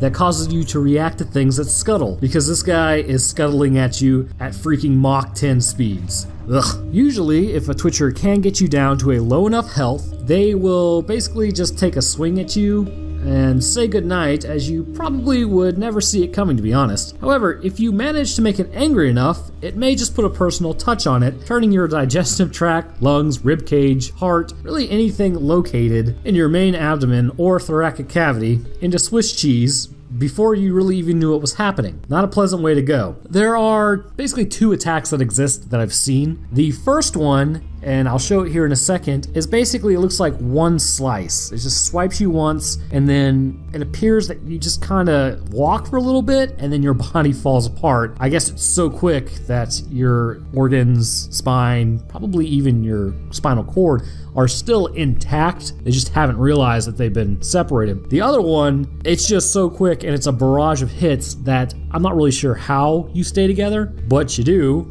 at least for a minute. But then gravity takes over, and yeah, you're done at that point. So moving on, ultimately, they're not a difficult target to take out as long as you keep a steady hand and have a quick enough reaction time. Did I say quick enough? No, you don't really have to be that quick. Utilizing stasis on the Twitcher will, for the most part, negate the effects of the reverse stasis and slow it down a little more. It won't be as slow as a normal slasher slowed down, but it will be enough for you to land the shots you need to make sure that you are not turned into Swiss cheese. Heading into October, now is as good a time as any for some more Dead Space lore because things are about to get extra spooky. I have covered a lot of different variants of necromorphs up to this point, but one in particular is tough to get a good look at due to the tendency of my efforts to literally blow up in my face. However, this creature is definitely worth covering as its morphology and social interactions are strange, but also shed light on its creation. It seems, as I go through the infection forms, they appear to be smarter than one might initially imagine. So, with that intro set up, let's talk about the lore and morphology of the Exploder, and also try to figure out what that explosive sac is because it's actually rooted more in biology than you might think. So, starting from the beginning, this creature is going to be composed of a singular human body, which is what is to be expected as it's rather small and emaciated. They are exceedingly clumsy when walking towards you, and their gait seems just a bit off, presumably due to the drastic change in their center of gravity. They are also known to let out wails and growls when encountering humans, alerting you to their presence. This is largely going to be unintentional, but there is a case to be made that it's actually a warning. One of the more interesting facts about the Exploder is it is entirely possible that this thing is, if you can believe it, still mentally there. Crazy, right? Supposedly, Exploders have been seen in groups with other Exploders, which in itself suggests some social ability, but they have also been seen mumbling to one another. The wails they let out could actually be a warning to surrounding living humans humans in the area even though the exploder cannot control its movements. Nobody can really discern what they are saying, but it seems to suggest that it is possible some portion of the brain is still intact. Necromorphs of other varieties make noise to be sure, but none are actively seen communicating with one another apart from the stalker, but that really has more to do with their twin bond than actual human ability to communicate. This is incredibly fascinating, mainly because of the implications. Judging by what we know of the Wall Guardians possibly still being mentally intact, this suggests that the marker is possibly not able to completely turn people even post-mortem. So, I have a hypothesis. You ever notice how the most heinous versions of necromorphs are those that still seem to be somewhat there mentally? The main two are really going to be the Wall Guardians and Exploders. One is stuck in agony while the other is forced to go on suicide missions to take out others. Apparently, resisting the marker signal has its consequences for what you end up turning into. This would not be really all that surprising, as the Brethren Moons are not going to be the kindest of gods. Perhaps this is even a form of punishment for resisting the mental infection process. I look forward to the future and figuring out if there are actually other resistant type of necromorphs and what they're going to become, because this is something that I actually just kind of put together mentally while I was writing the script, and I thought it was pretty cool. Anyhow, the Exploders will mumble to themselves frequently, which is still unknown as to why they do this. How this creature apparently retained any of its humanity is something of an anomaly, mainly because of its extensive mutations and, more importantly, apparent damages to the head region of this creature. Buckle up and prepare to have the Thing flashbacks, because this necromorph is going to share a lot of similarities with the alien that crash landed on Earth. So, starting with the feet, let's hash out where everything is morphologically, because it's not going to be where you might expect it. There exists one foot attached to the legs. This foot is going to be the left foot, and overall it is going to act as one of the three main points of contact. The right foot has oddly enough fused with the right arm, but when we get to the arms, we will be covering that. The legs themselves have become twisted around the body and intertwined with themselves. This twisting has presumably snapped the bones, but aligned it in such a way to give it a sturdy singular leg. This leg connects down to the left foot, and this fleshy mass is probably going to be at least 1/3 of the creature's original mass. However, it should be noted that even still, the legs are going to be somewhat emaciated, and this will come into play later, as there is, at least in my mind, a clear reason for this. Moving up the thoracic and abdomen area, it's going to be an absolute train wreck of a person. There is going to exist a mass of twisted muscle, but no intestines are going to be seen in this area. It seems that the person may have actually gone a similar way to the twisted slashers and how they went, as everything seems to kind of be pulled around. It is entirely possible that the muscle in this area is the latissimus dorsi muscle pulled around to the front of the body, or at minimum to the side of it. The rib cage appears to be there in half form, with the ribs more present to the right shoulder than the left. The way it is structured is probably going to exist to counterbalance the explosive sac existing on the left arm, as it is going to be quite heavy. Moving on to the arms, there is going to exist roughly 3 arms in total, but one, as to be expected, is going to be a newly formed arm. The right arm has been elongated beyond the height of the exploder. The humerus bone has increased in length quite sizably, and I would put this length increase to be about the size of the torso and abdomen area. Moving further down the arm, we can see that the elbow joint is still intact, but this lengthening has caused the skin and muscle in the area to rip away. The radius and ulna bone have become longer than the person's legs, and in the process, the arm and forearm have twisted around to where the fingers are going to face back towards the body. Then we come to like the strange part of the arm, the foot that has fused with it. Protruding from the wrist of the exploder is the foot that has connected and become joined together. The foot has undergone its own transformations, becoming split in half, with one section of the foot providing a much larger surface area and giving greater stability. The other arm still has a presence, but it has completely fused with the side of the exploder running down its left side, albeit the hand is highly mutated and disfigured. We will be covering the explosive sac in a moment, but let's talk about this thing's head, which is why I find how it managed to keep some of its humanity very strange. The head itself is split completely in half. Inside the cavity left behind, you can see quite a bit of connective tissue. It is possible that the brain has been altered in some form to create this connective tissue, allowing it to stay functioning at some capacity, but honestly, I doubt the probability of that being the case, as if it changes, so too does the connection between neurons, which means I'm fairly certain the ability to understand things, which is going to be in the cerebrum, the cerebrum's gone. So it's very strange that it would be able to even be somewhat social. So the only way I could really see this working is if there is a portion of the brain existing further down in the head of the necromorph. At the end of the day though, what this does is provide a mouth for the creature. It will split open and take bites out of people if somehow its main attack is diffused. Plus, it looks exactly like Split Face from The Thing, which is pretty cool. And then we come to the newly constructed arm of this person. The transformation begins on the left shoulder and ends at the explosive sac where the new forearm would presumably be. Yellow pustules have begun cropping up on the shoulder, and judging by what we know with the rib cage, I would hypothesize that the bones creating the new arm are going to be composed of the missing ribs. They branch out from the shoulder in a bony, stringy mess of tendons and seem to be about the size of the humerus on the opposite arm. This connects to the actual sac itself. We can see that the cyst itself is going to be bulbousy and yellow. This portion of the necromorph, as mentioned previously, has actually changed the center of gravity concerning the body, so locomotion would be an issue without heavily altered structures. So you could almost say that the body formed around the sac did not form around the body. But apart from morphologically speaking, why does this thing even exist? Well, first and foremost, as many know, this creature comes in slowly, making its way towards you. Once getting within range, it will lift this cyst up and smack the ground. The cyst is extremely sensitive to concussive force and will explode, easily dismembering humans who are not in armor. What I find most interesting about the pouch of organic nastiness is it is entirely possible for this to exist, and judging by the state of the body, I hypothesize this. The cyst is simply the product of natural decomposition of the body. When a dead body undergoes decomposition, many gases are released. Have you ever driven by a dead deer on the side of the road and it looks like it's ready to pop? Well, that, my friend, is the microbes hard at work eating what the immune system is no longer defending against. That's right. Without your immune system, you would begin the decomposition process. Pretty creepy that our entire existence is owed to a few cells eating other cells so that we can survive. But then again, isn't that life itself? Anyhow, when the person specifically started to undergo the decomposition post-mortem, the marker began to rearrange the body. However, decomposition was allowed to continue to a certain degree. This left the exploder smaller as it is physically being broken down into carbon dioxide, ammonia, hydrogen sulfide, and methane, along with a host of other gases, but we will focus on the main two specific to the exploder. Hydrogen sulfide and methane. Both are known to be highly flammable combustibles. This was gathered in the newly formed arm, for the most part creating the explosive cysts we see. I can hear you now though, but Roanoke, if the body was breaking down, wouldn't those combustibles just harmlessly escape into the atmosphere? Under normal circumstances, absolutely. However, in this case, look at the coloring of the cyst. It's yellow, much like how the infector infects people with the yellow fluid. And given what we know about the yellow fluid, it's bacteria specifically controlled by the markers. This bacteria begins breaking down the body to create the cyst, but before it tips over into the realm of non-operational body, it ceases and allows the creature to continue to be able to move. Hypothetically, this also has a dual purpose. If someone survives the explosion but is injured, the yellow liquid would shower the area and this person's wounds, which will then kickstart the transformation process. This transformation could, in theory, also turn them into infectors due to direct exposure with the yellow liquid. But how is this explosion possible? I have a theory on that as well, as always, right? Everyone knows you need oxygen, a fuel source, and a spark to create a fire or explosion. You take one of those away, it doesn't exist. It's clear a pretty thin membrane surrounds the cyst and keeps oxygen out. Inside the arm itself is more than likely a mechanism for creating a spark. When the exploder slams its arm into the ground, this ruptures the membrane, introducing oxygen into the organic compound. Somewhere within the arm are more than likely substances that rub against one another to create a spark. This is where we see the explosion when all three sources come together. But speaking of turning, what happens if we don't give these guys the respect they deserve? Well, a quick and explosive death awaits you. If an exploder gets close enough to Isaac, it will rupture the cyst membrane, causing an explosion that will create quite a bit of damage. So much so, in fact, that if low enough on health, it will literally blow Isaac apart into pieces. Already dismembered its main attack? Think you're safe? Nope. Remember that connective tissue jaw that I was talking about earlier? While it might not be the most effective attack, it is still quite strong. The exploder will leap at Isaac and bite him, and given the amount of health you have, this could end up dismembering Isaac, killing him in the process. So best to just finish the job and double tap that thing, my friend.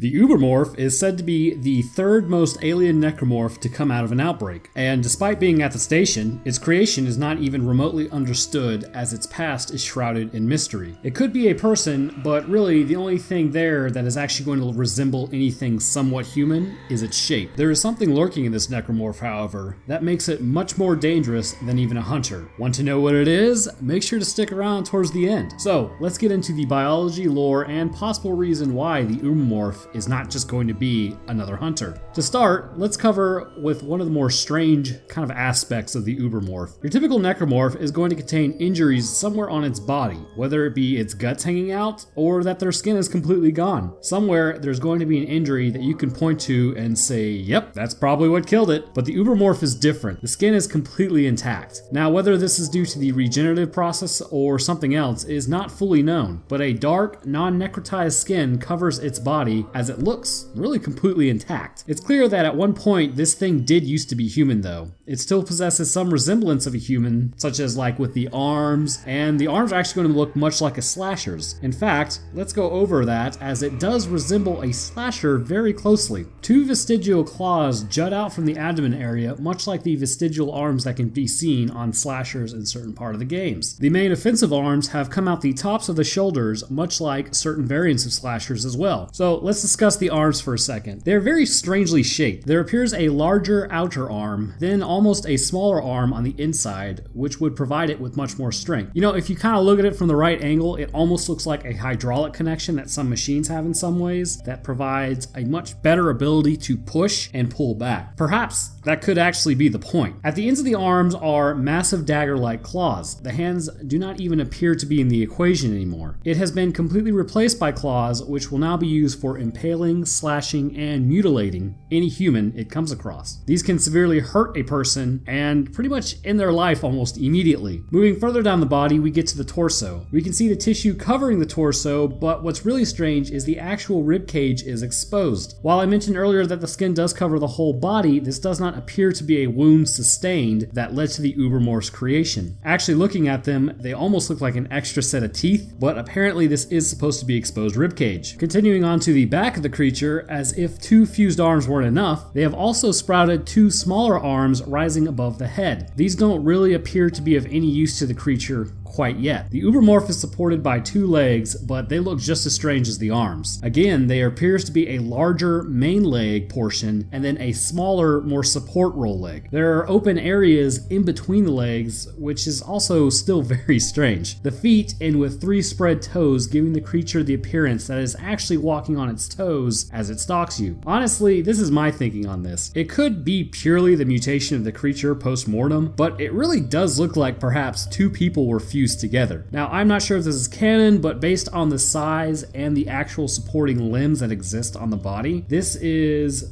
kind of much more biomass than appears, so it looks like it comes from two people. I would also say that the way the rib cage is exposed, it looks like two sternums on the front and the back. So maybe they really are just two people fused together into one to create this disgusting looking creature. I could definitely be wrong, but that much mass, like I said, it shouldn't exist in one person. Perhaps necromorph creation is all based on luck and how many people there are in an area at the time of a necromorph conversion. Now we come to the most alien feature on this creature. I actually just realized how I wrote that. Nice. Its face and its head. Nothing about it resembles anything remotely human. The head is connected to the body by a short, stiff neck that is pretty powerful if you don't have any weapon on you. For your average person, you can do really nothing against the head. There is no face to speak of on this creature, but there are 5 glowing eyes facing forward with perhaps a mouth at the center. Just like the hunter, the Ubermorph possesses the ability to regenerate any lost limb. And just like the hunter as well, it will take time to regenerate these limbs, giving you time to stasis it and run away. However, they are unlike the hunter in a couple of ways. First, their skin is smooth and free from damage. They are darker in color and possess no human face to speak of. They also possess claws instead of sharpened blades. The torso is really more kind of in proportion with the rest of the body. And the most important difference is, you are never actually able to kill this thing. In Dead Space 1, you are able to use the ship's engines to annihilate the creature, ending its reign of terror and stalking. But in Dead Space 2, the Ubermorph just chases you all over the station, again and again and again. The only way you really escape is when you finally find the exit out of the labyrinth of hallways and emerge at a bridge heading towards the marker. It is assumed, however, that once the station destructs, that the Ubermorph is taken out, which is very important, but we will get to that soon. The Ubermorph appears to almost be a sort of leader, if you can call it that. Upon breaking into the government sector, the Ubermorph can be seen strafing across the room with all the other necromorphs running in the same direction as it is walking. I'm also basing my assumption that it is sort of a commander by how whenever it turns up, there is always a barrage of necromorphs attacking you at the same time as well. Typically, necromorphs are just running around attacking whatever, but when you encounter the Ubermorph and you are officially on its radar, it seems to hunt you down, but also direct some of the lower necromorphs to hunt you down as well. And this would make sense. Let's get a good look at its face. Does this remind you of anything? Looks an awful lot like a hive mind from the first Dead Space. And then, the towering alien necromorph from Dead Space 3. The same configurations of lights on its face. This suggests that the Ubermorph is actually an early stage of becoming a hive mind. The hive mind is a creature that is going to direct and mobilize the necromorphs in an area. They basically become the collective intelligence of the creature and make the necromorphs more organized. Sounds a lot like a grave mind to me, but moving on from that, that's what it kind of looks like. You are literally knocking out a hive mind as an infant. Hopefully the explosion on Tideman Station knocked it out permanently, because otherwise we've got a hive mind sitting on Saturn's moon's remnants. Also, just as a fun thing you can try if you like picking on infants, if you continuously just punch and stomp the Ubermorph, you can actually take no damage from it and just keep knocking it down. So if you ever got like some pent up aggression, or you really don't like that guy at work, man, just pop in Dead Space 2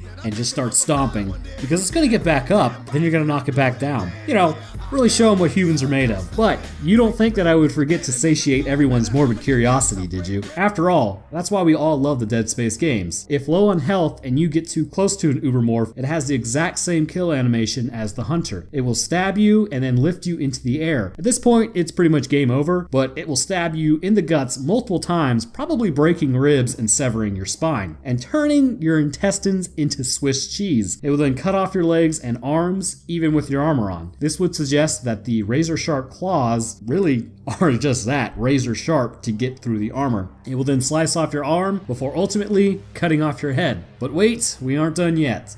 Afterwards, it will slice off your torso in half, as clearly this thing does not believe in respecting the dead. So, do you guys think the Ubermorph is actually an early stage of the hive mind? I would love to hear what you think down in the comments. The planet of Tau Volantis is one that should have served as a warning to humans that approached the area. But humans being humans, figured out what had happened and why it had happened much too late to save our home planet of Earth and really our own skin. The species there had essentially set up its own extinction in an effort to impede the progress of the nigh unstoppable brethren moons and their consuming of all sentient creatures in the galaxy. While it worked for a while, this was only a temporary solution that led to the decimation of an entire race of intelligent beings. Who were the Tau Volantians and what became of them? Glad you asked. Let's jump into their lore and morphology and learn about their history and anatomy, and then subsequent necromorph changes to their physiology. So let's kick this thing off by asking, who were the Tau Volantians and why should we care? The natives of Tau Volantis were a species that may have actually been more intelligent than humanity, or at minimum more resourceful. They reside on the water planet of Tau Volantis roughly 2 million years ago, when humanity was still running around the savanna of Africa and with more hair as Australopithecus. So essentially, we weren't even Homo sapiens at this point when the Volantians were struggling with their own species mortality. Prior to their demise, they were fish-like arthropods based upon their anatomy. Gills, collapsible fins, and large bodies, all their evolutionary traits point to the fact that the planet wasn't always a frozen wasteland, but we will get to that momentarily. The Volantians vary greatly in size, and it seems that they appear to be creatures of indeterminate growth. We actually see this in our own oceans, and it's called deep sea gigantism. And judging by the fact that the Tau Volantians appear to also walk on the surface of the sea floor, this lends credence to the hypothesis, as they would quite literally be in the deep sea of their planet. Anyhow, on this planet, which basically seemed to be a global ocean, these aliens began to number in what was presumed to be the trillions. As their numbers grew, so would their desire for energy. It would appear that much like on Earth, Earth, their planet was seeded with a marker as well. After the discovery of the marker that appeared to have unlimited power, the Talvalantians trailblazed the exact same path humanity would millions of years later. They began to cover the planet with these markers, which in turn spread the influence of the marker further and further. Then they had their first necromorph outbreak. Due to their size and presumably immense strength, many of the natives would have been quickly converted. The ranges of size mean that the largest would have absolutely decimated the smaller Talvalantians, as seen with the alien hive mind, which appears to me to have been one large alien. This quickly would have created biomass for the convergence event. Then as quickly as it began, convergence wasn't far behind. As bodies were flung up through the ocean and a Brethren Moon began to form, this would spell the end for the Talvalantians. But rather than at the hands of the Brethren Moon, it was by their own design. Again, these creatures were quite resourceful, quickly building a terraforming machine. They flash froze their own planet in an effort to stop the convergence event. While successful, this would end their species, or at least their homeworld. It's possible that they had some sort of space program, but no evidence has been located to suggest that this is actually the case. Seeing how advanced they were though, it would be strange for them to have a terraforming machine without knowledge of other worlds. So we have covered a very basic portion of the Talvalantians and what they look like. Let's go a little more in depth so that the changes, or really lack thereof, make sense. Adult Talvalantians at their smallest appear to be in a range of 8 to 10 feet tall. This is roughly 2.4 to 3 meters tall. This wouldn't be all that strange of a height for a creature in the ocean. However, on land, humans are not in really that wide of a range. Our skeletons must contend with gravity of the planet, leading to humans who typically fall within a standard deviation of about 5 foot to 6 foot 6 inches, with outliers being more sparse. This again is due to the limitations of our skeletons, muscle, and bodily systems to support much more than that. Sure, there are larger animals, but typically they are quadrupedal as opposed to bipedal like us. Talvalantians appear to have been quadrupedal when they chose to move. However, their posture was more upright than a lot of quadrupedals on Earth, meaning that they would have had a lot of the same physical characteristics as humans as well, sort of like a skull that sits on a spine rather than is held up by a spine. But this is also due to the water supporting them, as it lessened the effects of gravity because of the water's literal physical support. This in turn raised the standard deviation from their smallest height of about 8 to 10 feet all the way up to well over 100 feet tall, which is roughly about 30 meters in height. This would quite clearly mean that their weight was different than our own as well. They could afford to be heavier as they physically did not have to support themselves, which would yield creatures weighing several hundred pounds to several thousand pounds, which conversion actually works out the same way in kilograms as well. Their bodies appear to be segmented somewhat with plates of exoskeleton, but what is most interesting is the fact that they have 6 appendages and live in the ocean. It is known on Earth using the fossil record that arthropods were really the first more complex animal. Prior, it was just about all jellyfish. However, during the Eocene period, this highly successful species appeared to be hit by quite a few events like climate change, which would ultimately lead to their downfall and why a lot of them ended up going extinct. However, on Talvalantis, it appears they followed a similar evolutionary path to Earth, and the creatures started out in the ocean, and as life continued on, this yielded arthropods. They, however, did not experience that extinction event, so this gave them time to advance, and as they did, it appears that in turn, this yielded the Talvalantians, which went on to dominate the planet's surface under the ocean. The structure of a Talvalantian cannot be seen too well due to the necromorph aberrations and induced changes, but in the larger Talvalantians, it is seen quite clearly, and also, these structures can be assumed to be on the smaller ones as well. So, we all know it, we all love it, back to the feet we go. That's not gonna age well. The Talvalantian's foot is nothing like a structure of a human foot. Instead, it appears like a singular spiked structure that folds backwards. As you can probably assume, this wouldn't be the most stable structure, but what is interesting about it is that it is spiked on the back. This would more than likely allow the creature to stab into the ground and fight against strong currents should any arise. The leg arcs in a structure that we actually really don't have a name for, surprising I know, but we can assume that the quadricep of this creature connects to an area that would mimic our own pelvises. This connection point is actually on the sides though. So think of it this way, if your leg were on backwards and instead of connecting to the base of your pelvis, they connected to the sides, this is what the legs of the Talvalantians look like. Interestingly, the pelvis appears to have a secondary sternum just above it. This is more than likely where a lot of the internal organs are, but this sternum serves as a purpose beyond just protection. The secondary arms are located around where human obliques would have been, which is just above the primary sternum, almost towards the base of the top rib cage. This secondary sternum more than likely provides attachment points for the muscle, aiding in its use and function of these secondary arms. arms. This would require a secondary set of pectoral muscles around where the abdominal muscles would be, and this is allowing the creature use of its arms. Now these arms can serve a multitude of purposes, from hanging on to prey, or even quite possibly they could just be a leftover trait from the arthropod days. It is not known exactly what they do, but what fun would that be if I didn't speculate? Judging by their location, lacking of grasping ability, and having a more pincer-like ability, it seems that these would have been for holding on to things under the water, but are much less functional than the main arms. So perhaps they truly are a leftover trait from an earlier day when they were used for crawling on the ground. It should also be noted though that there is quite a wide variation of these arms in the species. Whether they be a subspecies or simply genetic lottery, some seem to possess more pointed appendages, while some actually have arms and usable secondary arms with large fingers. Although it can just be an age thing, and as they age, the arms become more usable. Anyhow, in these specific Talvalantians, these arms could be used to stabilize their bodies, while the upper arms are used more for their original purposes. Also, side note, less functional does not mean useless, however, sort of like your appendix. It's functionally vestigial, but it still does perform some duties in your body. The main arms of the Valantians are used in some capacity for walking, but also as you and I would use our arms. Again, some larger Talvalantians have been seen with the lower arms existing in presumably a support role, whereas the smaller Talvalantians appear to use their upper arms in this support role. Once more though, these arms can be used to hold tools and create structures quite clearly as they built a society. But now, as necromorphs, they appear to really only be used in quadrupedal locomotion. The chest of a Talvalantian possesses the primary sternum once again, almost creating a line down the front of its body. The benefit of having these two sternums would be innumerable with fighting necromorphs, as they could protect the internal organs. Moving further up, we come to the head. The head almost looks like a headdress worn by humans during ceremonies, actually, with 6 bony protrusions coming out of the sides of the head and a large flat plate where the forehead would be. This creature is kind of oddly shaped. In the skull, it appears that there are many nasal passages allowing them to produce vibrations in water to communicate. But interestingly, as indicated by Dr. Serrano's notes, this is not their actual language. To communicate with any other species that might happen upon the Talvalantians post-extinction, they created a pseudo-language utilizing their nasal passages to create sound. These sounds can be translated much easier, and as such, makes the warning more clear.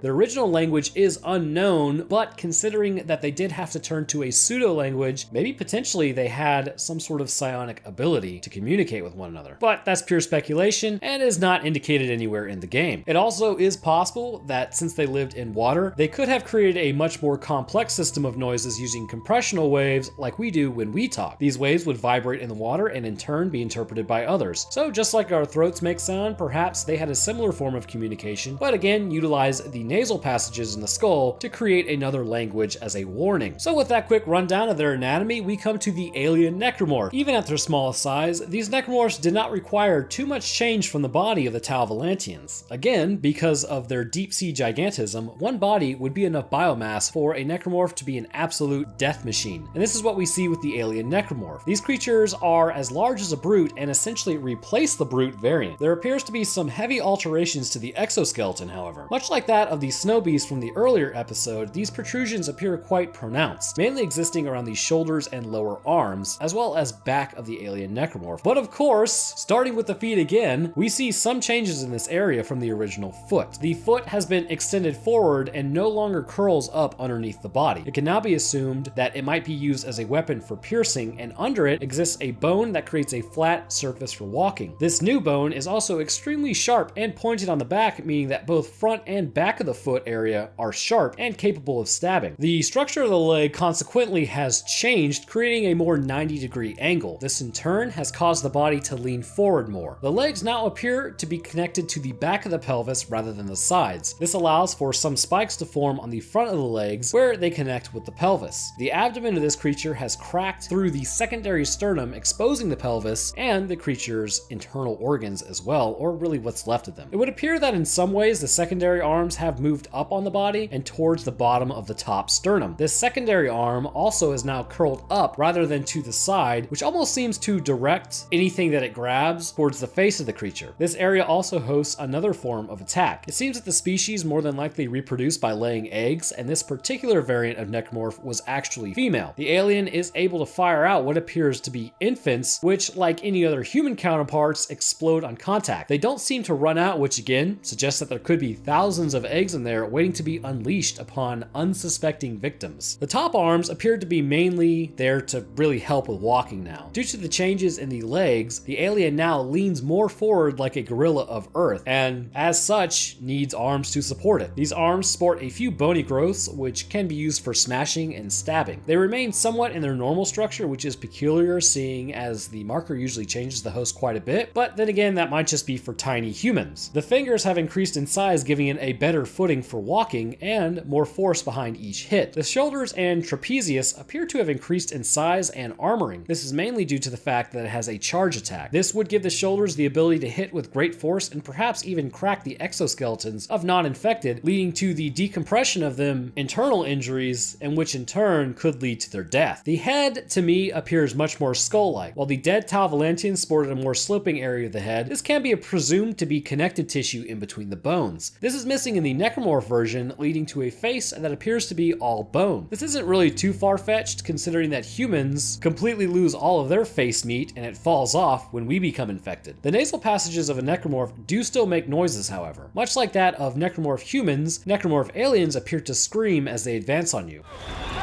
He's on the wall!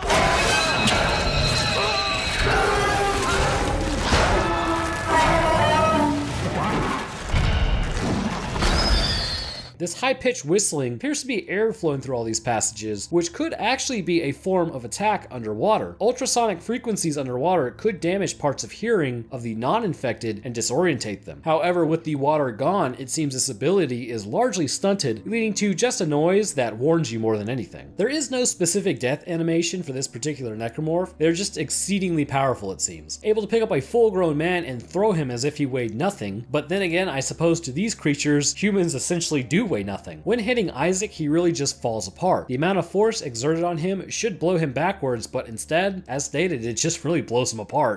What is the deal with Ellie? Is she one of the few who's actually immune to the marker signal? Let's find out. Ellie Langford is something of an oddity that not too many people stop to think about. She seems like your average woman, average person, average human, but looks can be deceiving, it appears. Ever wonder how it's possible that Ellie spends so much time in the presence of the marker, yet she's still able to maintain her sanity? Yeah, me too. I've got a few ideas as to why this is the case. First though, we need to know if there's anything biological that would render her special. Ellie is a 31-year-old woman at the time of meeting Isaac. Her homeworld is Earth, just like ours, and she possesses blue eyes. Well, eventually one of them ends up green, but we'll get to that shortly. She is going to be a Class 4 heavy equipment pilot, but apart from that, nothing seems too special here. So perhaps it isn't her physical biology that makes her resilient, but the mind herself. The time that Ellie spent in the presence of the marker signal appears to be much more than that of what a normal person could do. But how much time did she spend there exactly? Ellie has her first encounter with the marker signal in the events on Titan Station. Upon her arrival at the station, the marker has begun to transform everyone shortly after it is completed. The signal spreads throughout the colony entirely, causing everyone to begin the process of transformation. Ellie and her crew quickly abandoned their duties and began to seek a way out of the facility that they were stationed at. As they cut and slashed their way through, other crews began to track her rig to safety. Eventually, however, she would ultimately be the only one left, as Caleb, who had made it through the entire attack with her, sacrificed himself for her to make her escape. Being the lone survivor, she would continue on. At some point, she met another person who said that,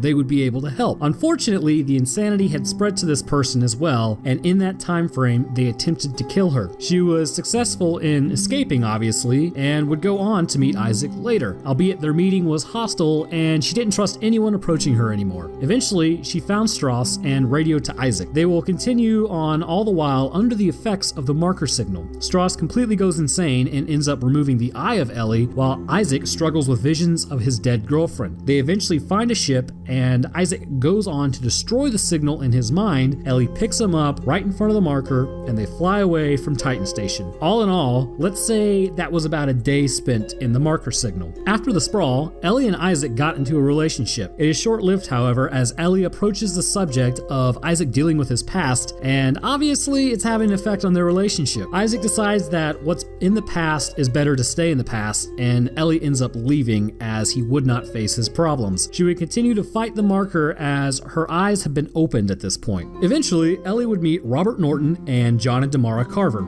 She would go on to form a romantic relationship with Norton, but eventually this would come to a quick end. Before that, however, Tamara, Carver's wife, would find some information on the Sovereign Colony's experimentation with the markers. They ended up believing that this was the source, and Ellie and her team would go on to begin an investigation into this information. I'm going to give you the short and sweet version on this one. During the events of Dead Space Liberation, Ellie arrived too late to save Damara from being killed by Jacob Danik, and Damara was eventually turned into a necromorph. Ellie went on to talk to Carver and said that she needed a data stick that contained the information Damara was working on. They met up and drew Danik out. Necromorphs and unitologists began their attack, obviously not working together. For a necromorph, it's just a free-for-all unless you're a necromorph. Anyways, so they eventually would escape and make a blind jump into space, losing contact with Eudora. This left her stranded with her and her team, so they eventually would seek safety aboard the CMS Roanoke. So not CMS Roanoke, but CMS Roanoke. Alright, anyways, this whole timeline would have a minimum probably left her exposed to the marker signal for a couple of hours. Then we come to the whole reason I even wrote a script for this video, the events of Dead Space 3. Ellie was stuck on the CMS Roanoke for about 2 weeks with her crew. Eventually, Norton, Isaac, and Carver would show up on the Eudora and attempt to perform a rescue mission. Unfortunately, it goes completely sideways and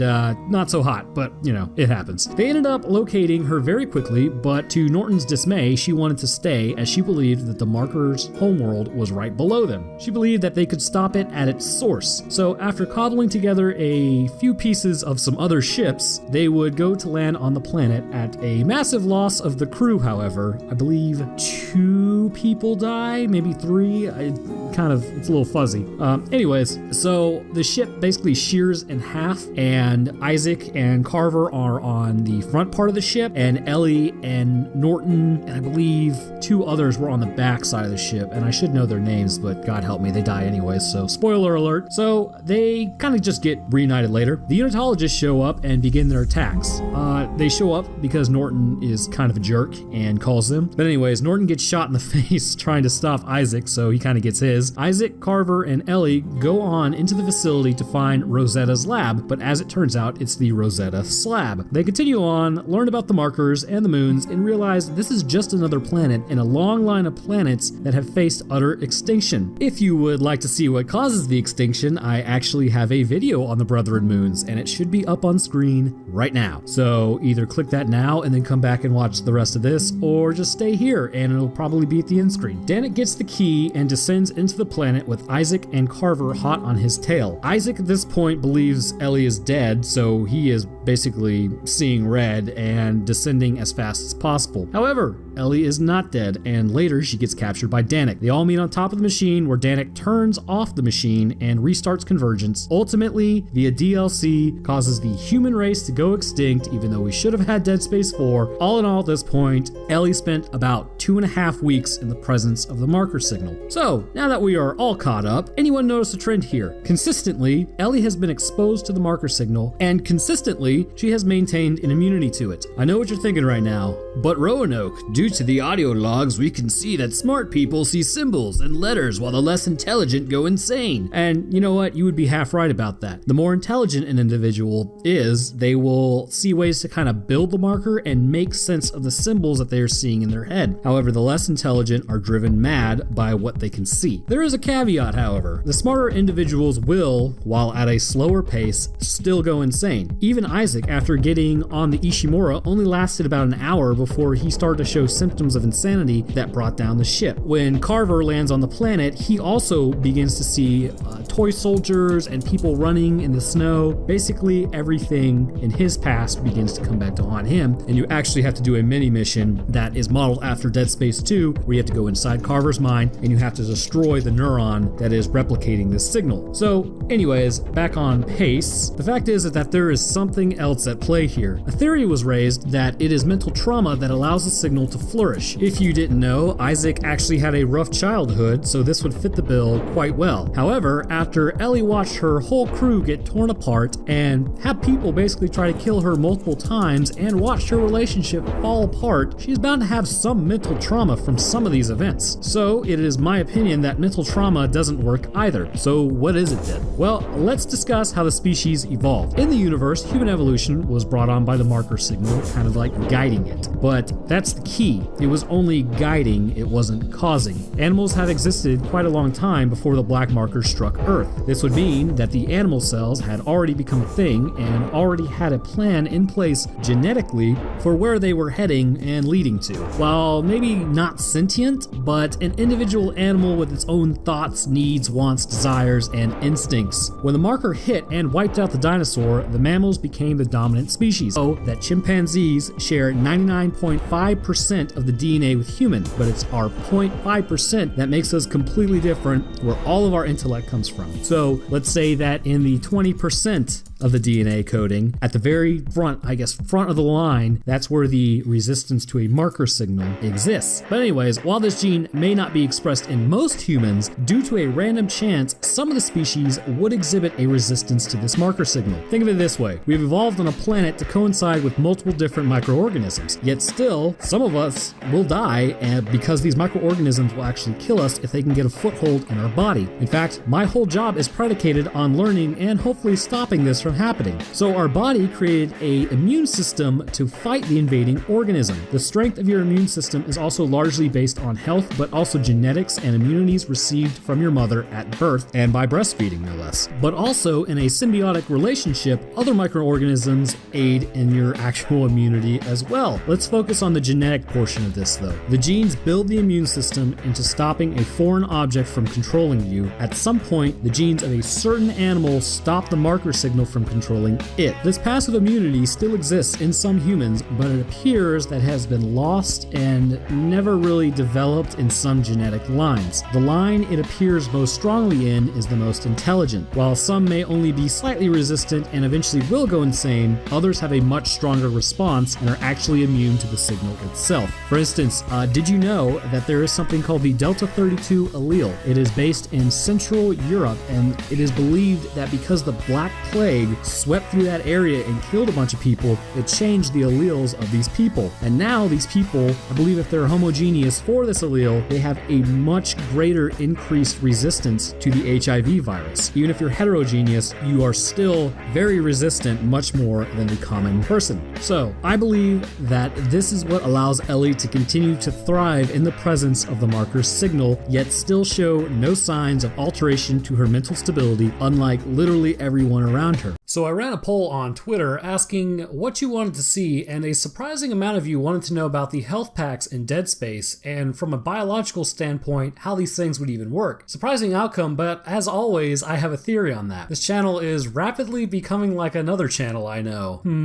Anyhow, in this episode, we will be covering the health packs as well as the lore on the Rig armor system, as clearly that is a delivery system needed to keep Isaac chugging along despite sustaining life-threatening wounds. That, honestly, would literally take us out rather quickly. So let's check out the Rig armor system, health packs, and really any of the lore surrounding it of the Dead Space franchise, and try not to get stabbed in the face by necromorphs while we do this. A great place to start is going to be with the Rig armor. Rig stands for Resource Integration Gear and is quite important to the daily life of an individual living in the Dead Space universe. Originally designed during the 22nd or 23rd century, is a lot like Life Alert and developed to monitor the vital signs for elderly patients. I've fallen and I can't get up. This particular piece of equipment would keep an eye on things and alert others should a person go into duress or just flatline. Eventually, people began to see the usefulness of this equipment and made it into kind of a more standard usage among the adult population. This spine-mounted piece of tech could interface with the nervous system of an individual and give quite a bit of information on them. It is stated that it might have also been able to tell doctors the presence of a bacteria or viral infection currently taking place within the patient's body. As time passed and everyone began to realize realize how invaluable these rigs were, they began to alter them towards specific functions. Engineering, military tech, and civilian usage all began to be filled with rig-wearing individuals. In the military wing, the rig spinal piece was attached to a thick armor to show how a soldier was doing. They would also attach things like stasis units and integrate that into the armor itself along with oxygen. In the engineering suits, they could be upgraded with more armor, and this would be quite useful in a more hostile environment. And in Isaac's case, this hostile environment is going to be dismemberment becoming a serious threat. Stasis was also added to these suits, as well as oxygen meters. Civilian suits were just clothes with the spinal navigation in place. All rigs were also equipped with a navigation system in place to guide the user, as well as a 2D projector which the user could interface and communicate with those around. It was also possible for individuals to send coordinates to other rig systems as sort of a mapping system, which also became useful during necromorph outbreaks, as if one individual group could clear a path, then the others could follow, though typically they would just be completely annihilated regardless. Something I did want to add is it doesn't really matter whether it's a military suit, engineering suit, advanced suit, whatever. They are all typically going to possess kinesis, as that's a module that can be actually connected to the suit itself. Well, that's all well and good, but how does it actually work concerning the body? Just a fair warning, we are going to be treading a little outside of concrete confirmed canon at this point, as it's going to become really all hypothesis and utilizing what we know about the body now to determine how the spinal system would interface with the body. And the reason for this is it doesn't actually go into too much detail in game how these systems work. So as we all know at this point, Rig's most basic component is going to be the spinal system interfacing with the nervous system. This interface will allow the system in place to read the health of the body, but it doesn't really give us a clear idea of how it's actually going to read it. Well, it's clear to me that the body wouldn't just be straight up stabbed by a probe into the spine. However, I would imagine there is something in place allowing the rig to read your health. So first things first, let's start with blood pressure. Considering part of the rig sits on the wrist of the person, it can be easily seen that it might assess the blood pressure to read what's happening in the body. During an event with extensive damage to the body, a wound would be open and blood would leave the body. At first, this would put a lot of stress on the circulatory system, possibly raising the blood pressure, but eventually it would begin to plummet. At a certain point of blood loss, the rig system would determine that this is going to be damage to the body. It would more than likely lower the overall health rating as the body begins to struggle. So I believe the blood pressure is going to be a major indication of overall health to an individual. It takes a baseline of the person, and from that it can figure out whether you have lost blood and are still doing okay. This might actually be at the beginning why you have to sync up your rig before you start the events of Dead Space 1. It's taking a baseline reading of Isaac's health. So basically, judging by blood loss, how fast your heart is beating and at what force it's beating, it can determine if there is a wound in the body and how grievous that wound is going to be, as well as how the user is functioning. Another possibility could be overall functionality of the internal organs and stress hormones. Again, when a body is put under stress, your meat suit begins to fire a lot of signals to the nervous system. Considering that the health meter is reading the nervous system, it can more than likely interpret these signals being sent to the brain almost like an electroencephalogram or EEG. EEG is used to monitor the brain waves in different instances, and understandably in the future, it could be completely possible that it can read more than just brain waves, but signals traveling to and from the brain via spinal cord. Any damage to the body would register as extreme pain signals, with the rig system going to interpret that. Then, coupled with the blood pressure monitoring system, it can probably interpret how bad the wound is and where it actually is located. High pain signals plus a drop in blood pressure would equate to open wound. Another possibility associated with the reg system is the direct monitoring of enzymes and chemical signals sent via circulatory system. When damage is inflicted on our skins, muscles, bones, anything, the body goes into repair mode immediately and attempts to stop the bleeding. Chemical signals are going to be sent out by the damaged tissue, and surrounding tissue is like a sort of call for aid to a specific area. At first, fibrin would arrive in the area and platelets would be attaching to this to form a clot. Depending on how much of a chemical is released by the body, the rig could interpret this information as wound severity. However, if I had to pick, I would say it would more than likely be a combination of all three working in conjunction with one another to measure the health of an individual, with the greatest emphasis going to be on the nervous system activity and signals being interpreted. To me, this would make more sense, as hormones and enzymes are very slow and kind of a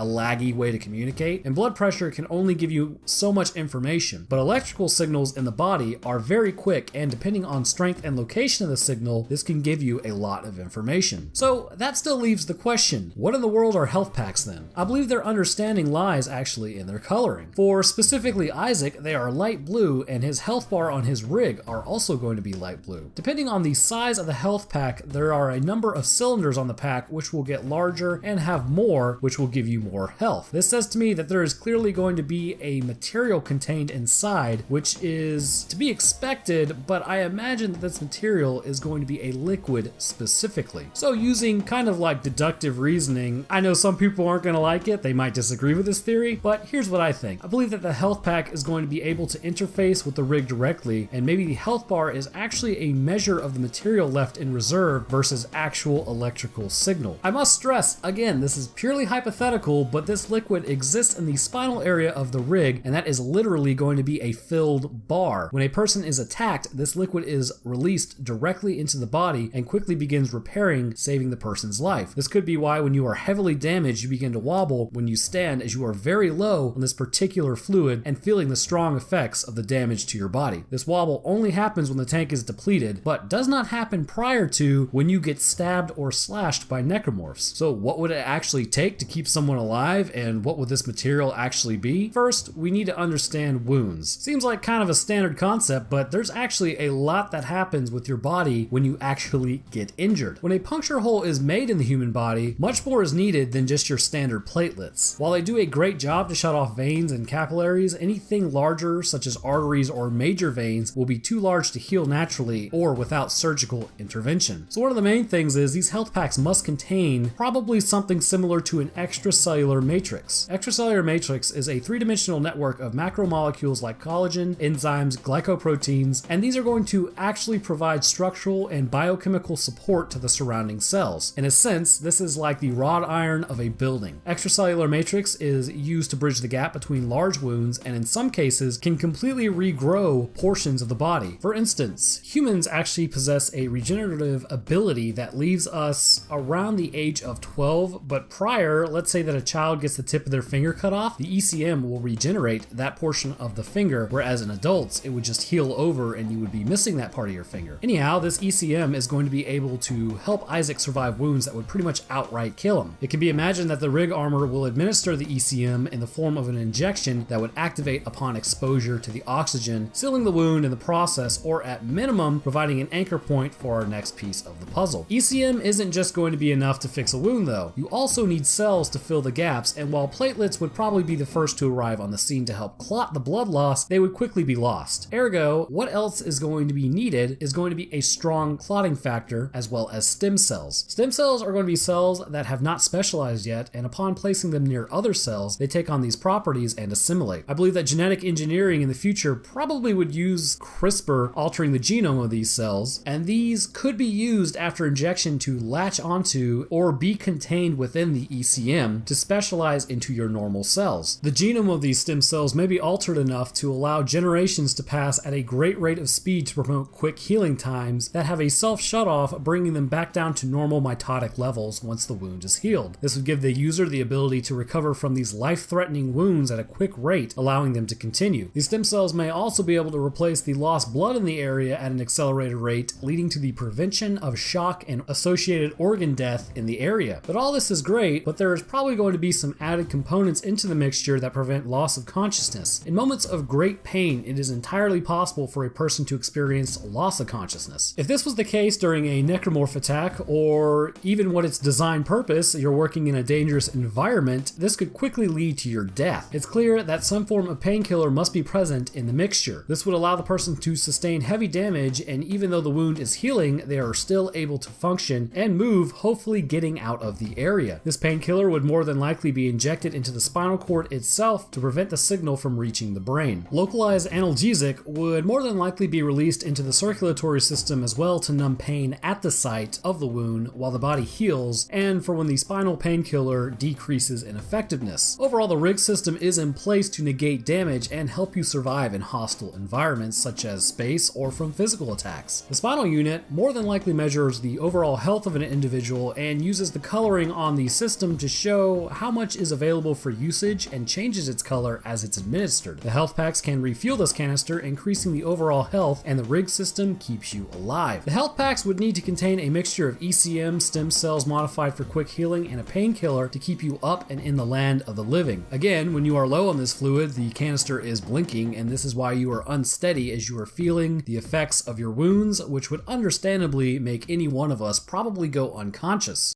It's finally time to talk about the number one threat in the Dead Space universe, the Brethren Moons. But a question remains, what are they, and how did they actually come to be?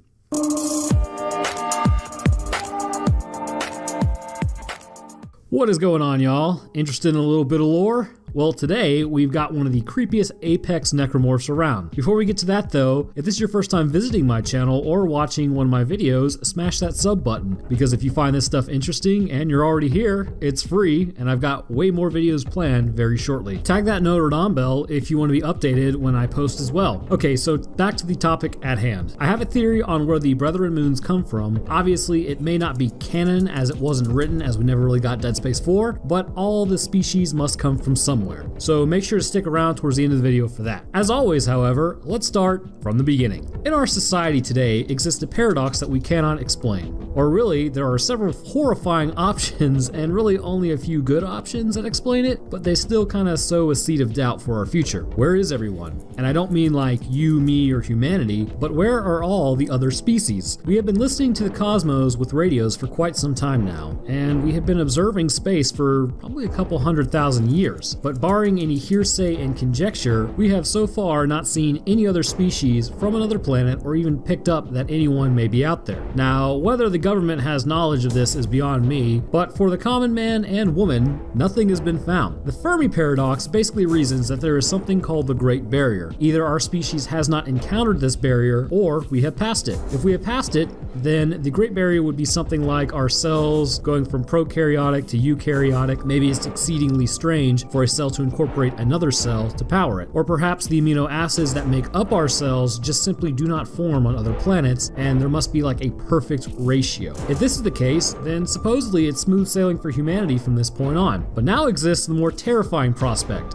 We haven't hit the barrier and it's coming up on humanity. Maybe a species becomes too advanced and ends up ultimately dying of starvation and spreading their resources too thin. Maybe they become spacefaring and then, they just fill the solar system with war, ultimately knocking them back down to the Stone Age. Or maybe they develop some new type of energy, try to utilize it, and then blow up their whole planet. If this is the case, then humanity has got a lot to worry about. But ultimately, this means that we are either the first or just another species heading towards destruction. But what form does this destruction take? The Brethren Moons. This could be the answer to the Fermi paradox that exists in our universe. A species rises, becomes spacefaring, and then is wiped off the map by an apex species. Before we jump into that though, let's figure out why a species would blindly walk into a meat grinder and not stop and think that, something might be going on here that's leading me to do this if they're so intelligent. At the start, the Brethren Moons will send out a marker called the black marker. This marker is shot out into space and will typically land on a planet. For Earth, the black marker was encased in an asteroid and it hit the Yucatan Peninsula, which was responsible for wiping out the dinosaurs. The marker itself is going to contain a signal put on it, or really put out, I should say, by the Brethren Moons. The signal is going to be direly important to an intelligent species perhaps millions of years later. This signal does a couple of things,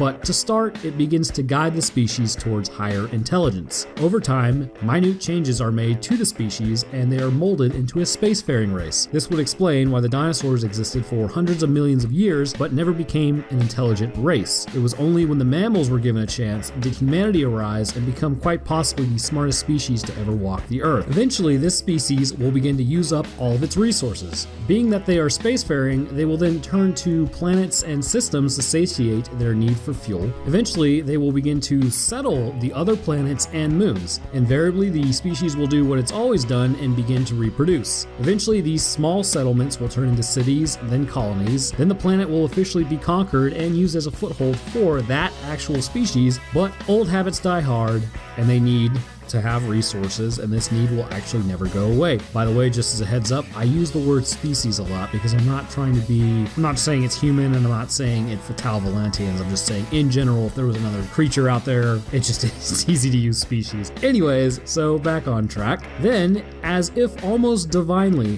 the marker will be backtracked. Someone, somehow, whether guided or just by dumb luck, will happen upon this marker. The signal that has been guiding the species the whole time is now able to be utilized by them for something that they desperately need: power. The electromagnetic waves put off by the black marker can power colonies, homes, machinery, whatever they would need. In the resource-strapped time for them, this would obviously be of great importance. The next step would seem to be the most obvious to you and I: replication of the black marker. This replication process for the more intelligent of them would be rather easy. A scientist in Dead Space 2 is quoted as saying, "It's almost like it wants us to figure it out." The signal produced has made this particular species able to understand just enough so that they can create more. Eventually, this new miracle red marker will be made and replicated over and over. The markers will spread to all corners of the territories, powering whatever they need to power. In humanity's case, not only was this marker useful to them, but it also spread because of religious purposes. Classic humanity.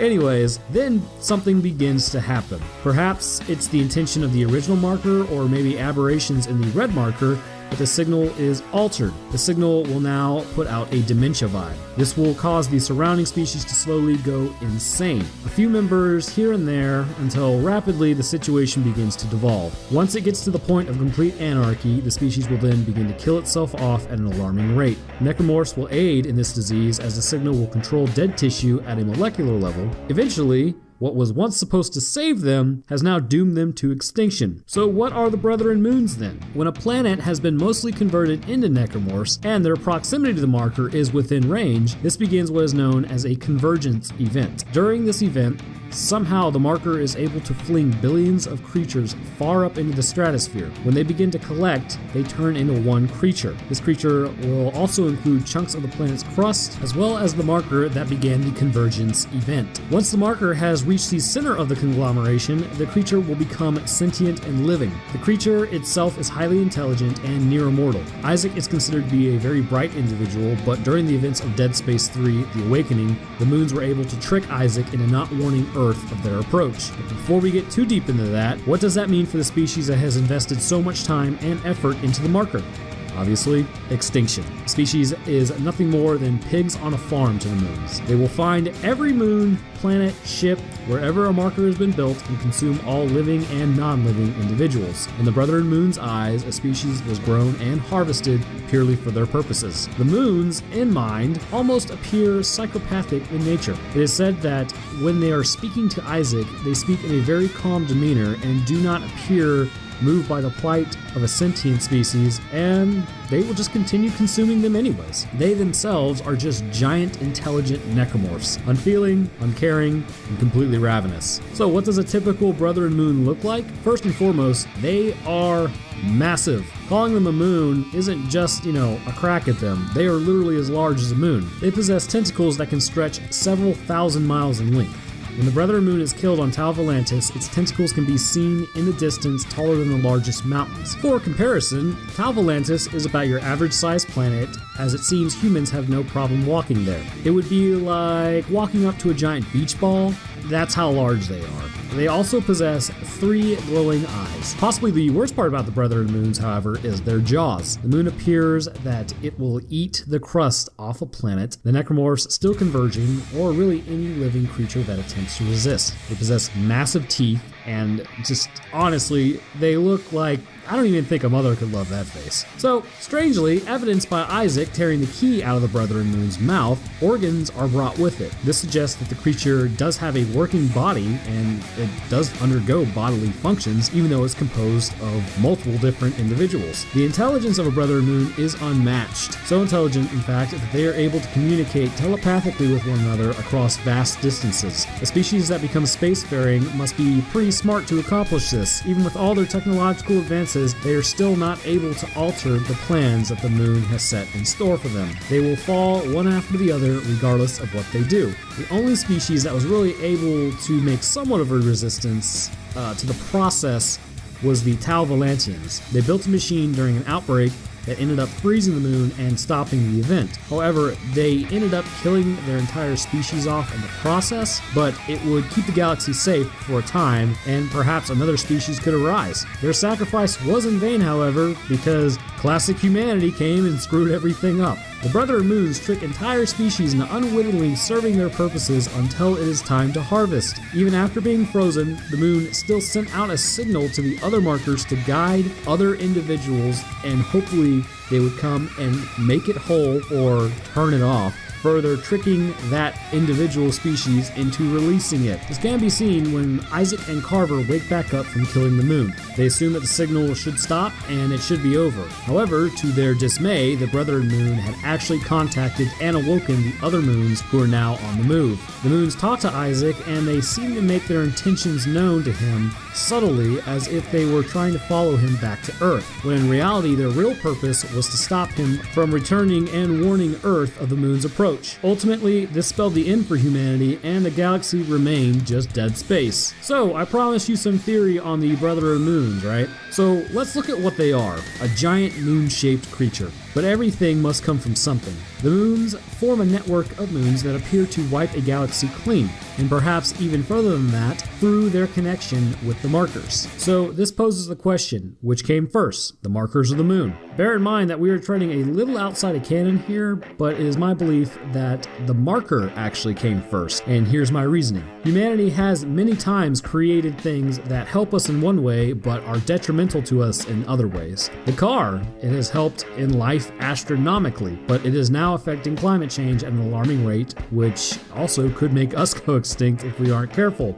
Nuclear power, while it's awesome for powering homes, you can create bombs out of it, which could also wipe us out, as they release a ton of energy on the spot, and you can die just from exposure, and it does cause cancer. And the biggest one, fire, our ultimate helper throughout pretty much all of our caveman days and existence. It can burn us, destroy mass amounts of property, and be our downfall. To quote a psychologist by the name of Carl Rogers, what is most personal is most universal, basically meaning that in life, if bad things happen to you, they are actually probably happening to a lot more people than you might imagine. So let's just apply this on a galactic scale. Let's say, just like us, a species is strapped for resources in competition with, say, other races in the galaxy long ago, and it gets an idea. It creates a material that will put out energy from the universe for its own utilization. Collectively, this would have seemed like a great idea, but after the activation and spreading, only then did the ancient species begin to realize that their citizens were beginning to be driven insane, anyone who was close to this power source, mainly starting with those who were really close by. Over time, the signal spreads, and eventually the power from the universe has driven most of them to the point of suicide or death, or even just pure insanity. Then something begins to happen. This collective mindset from this species now has begun to transform these creatures with one purpose. This continues on and becomes the first Brethren Moon. This hive mind speaks one language, has one thought, but is derived from all the minds of the ideas of the original creator species. Then, let's say thousands of years pass. It's only a matter of time before the other species of the galaxy begin to find these leftover relics and utilize them as a power source. Over time, this infection spreads to more and more races until finally all the original firsts of the galaxy have been wiped out and turned into moons. Due to the similar mindset, the utilization of the signal, they begin to communicate with one another. From here, we have a Dead Space universe. The moons have stripped it clean of life, except for maybe a few holdouts. The Milky Way galaxy is their own personal farm where they cultivate species for slaughter, create more moons. It is truly a dead space. Like I said though, that's just my theory on it. It's not exactly canon, but it seems to kind of add some more info, rather than just the moons have always existed.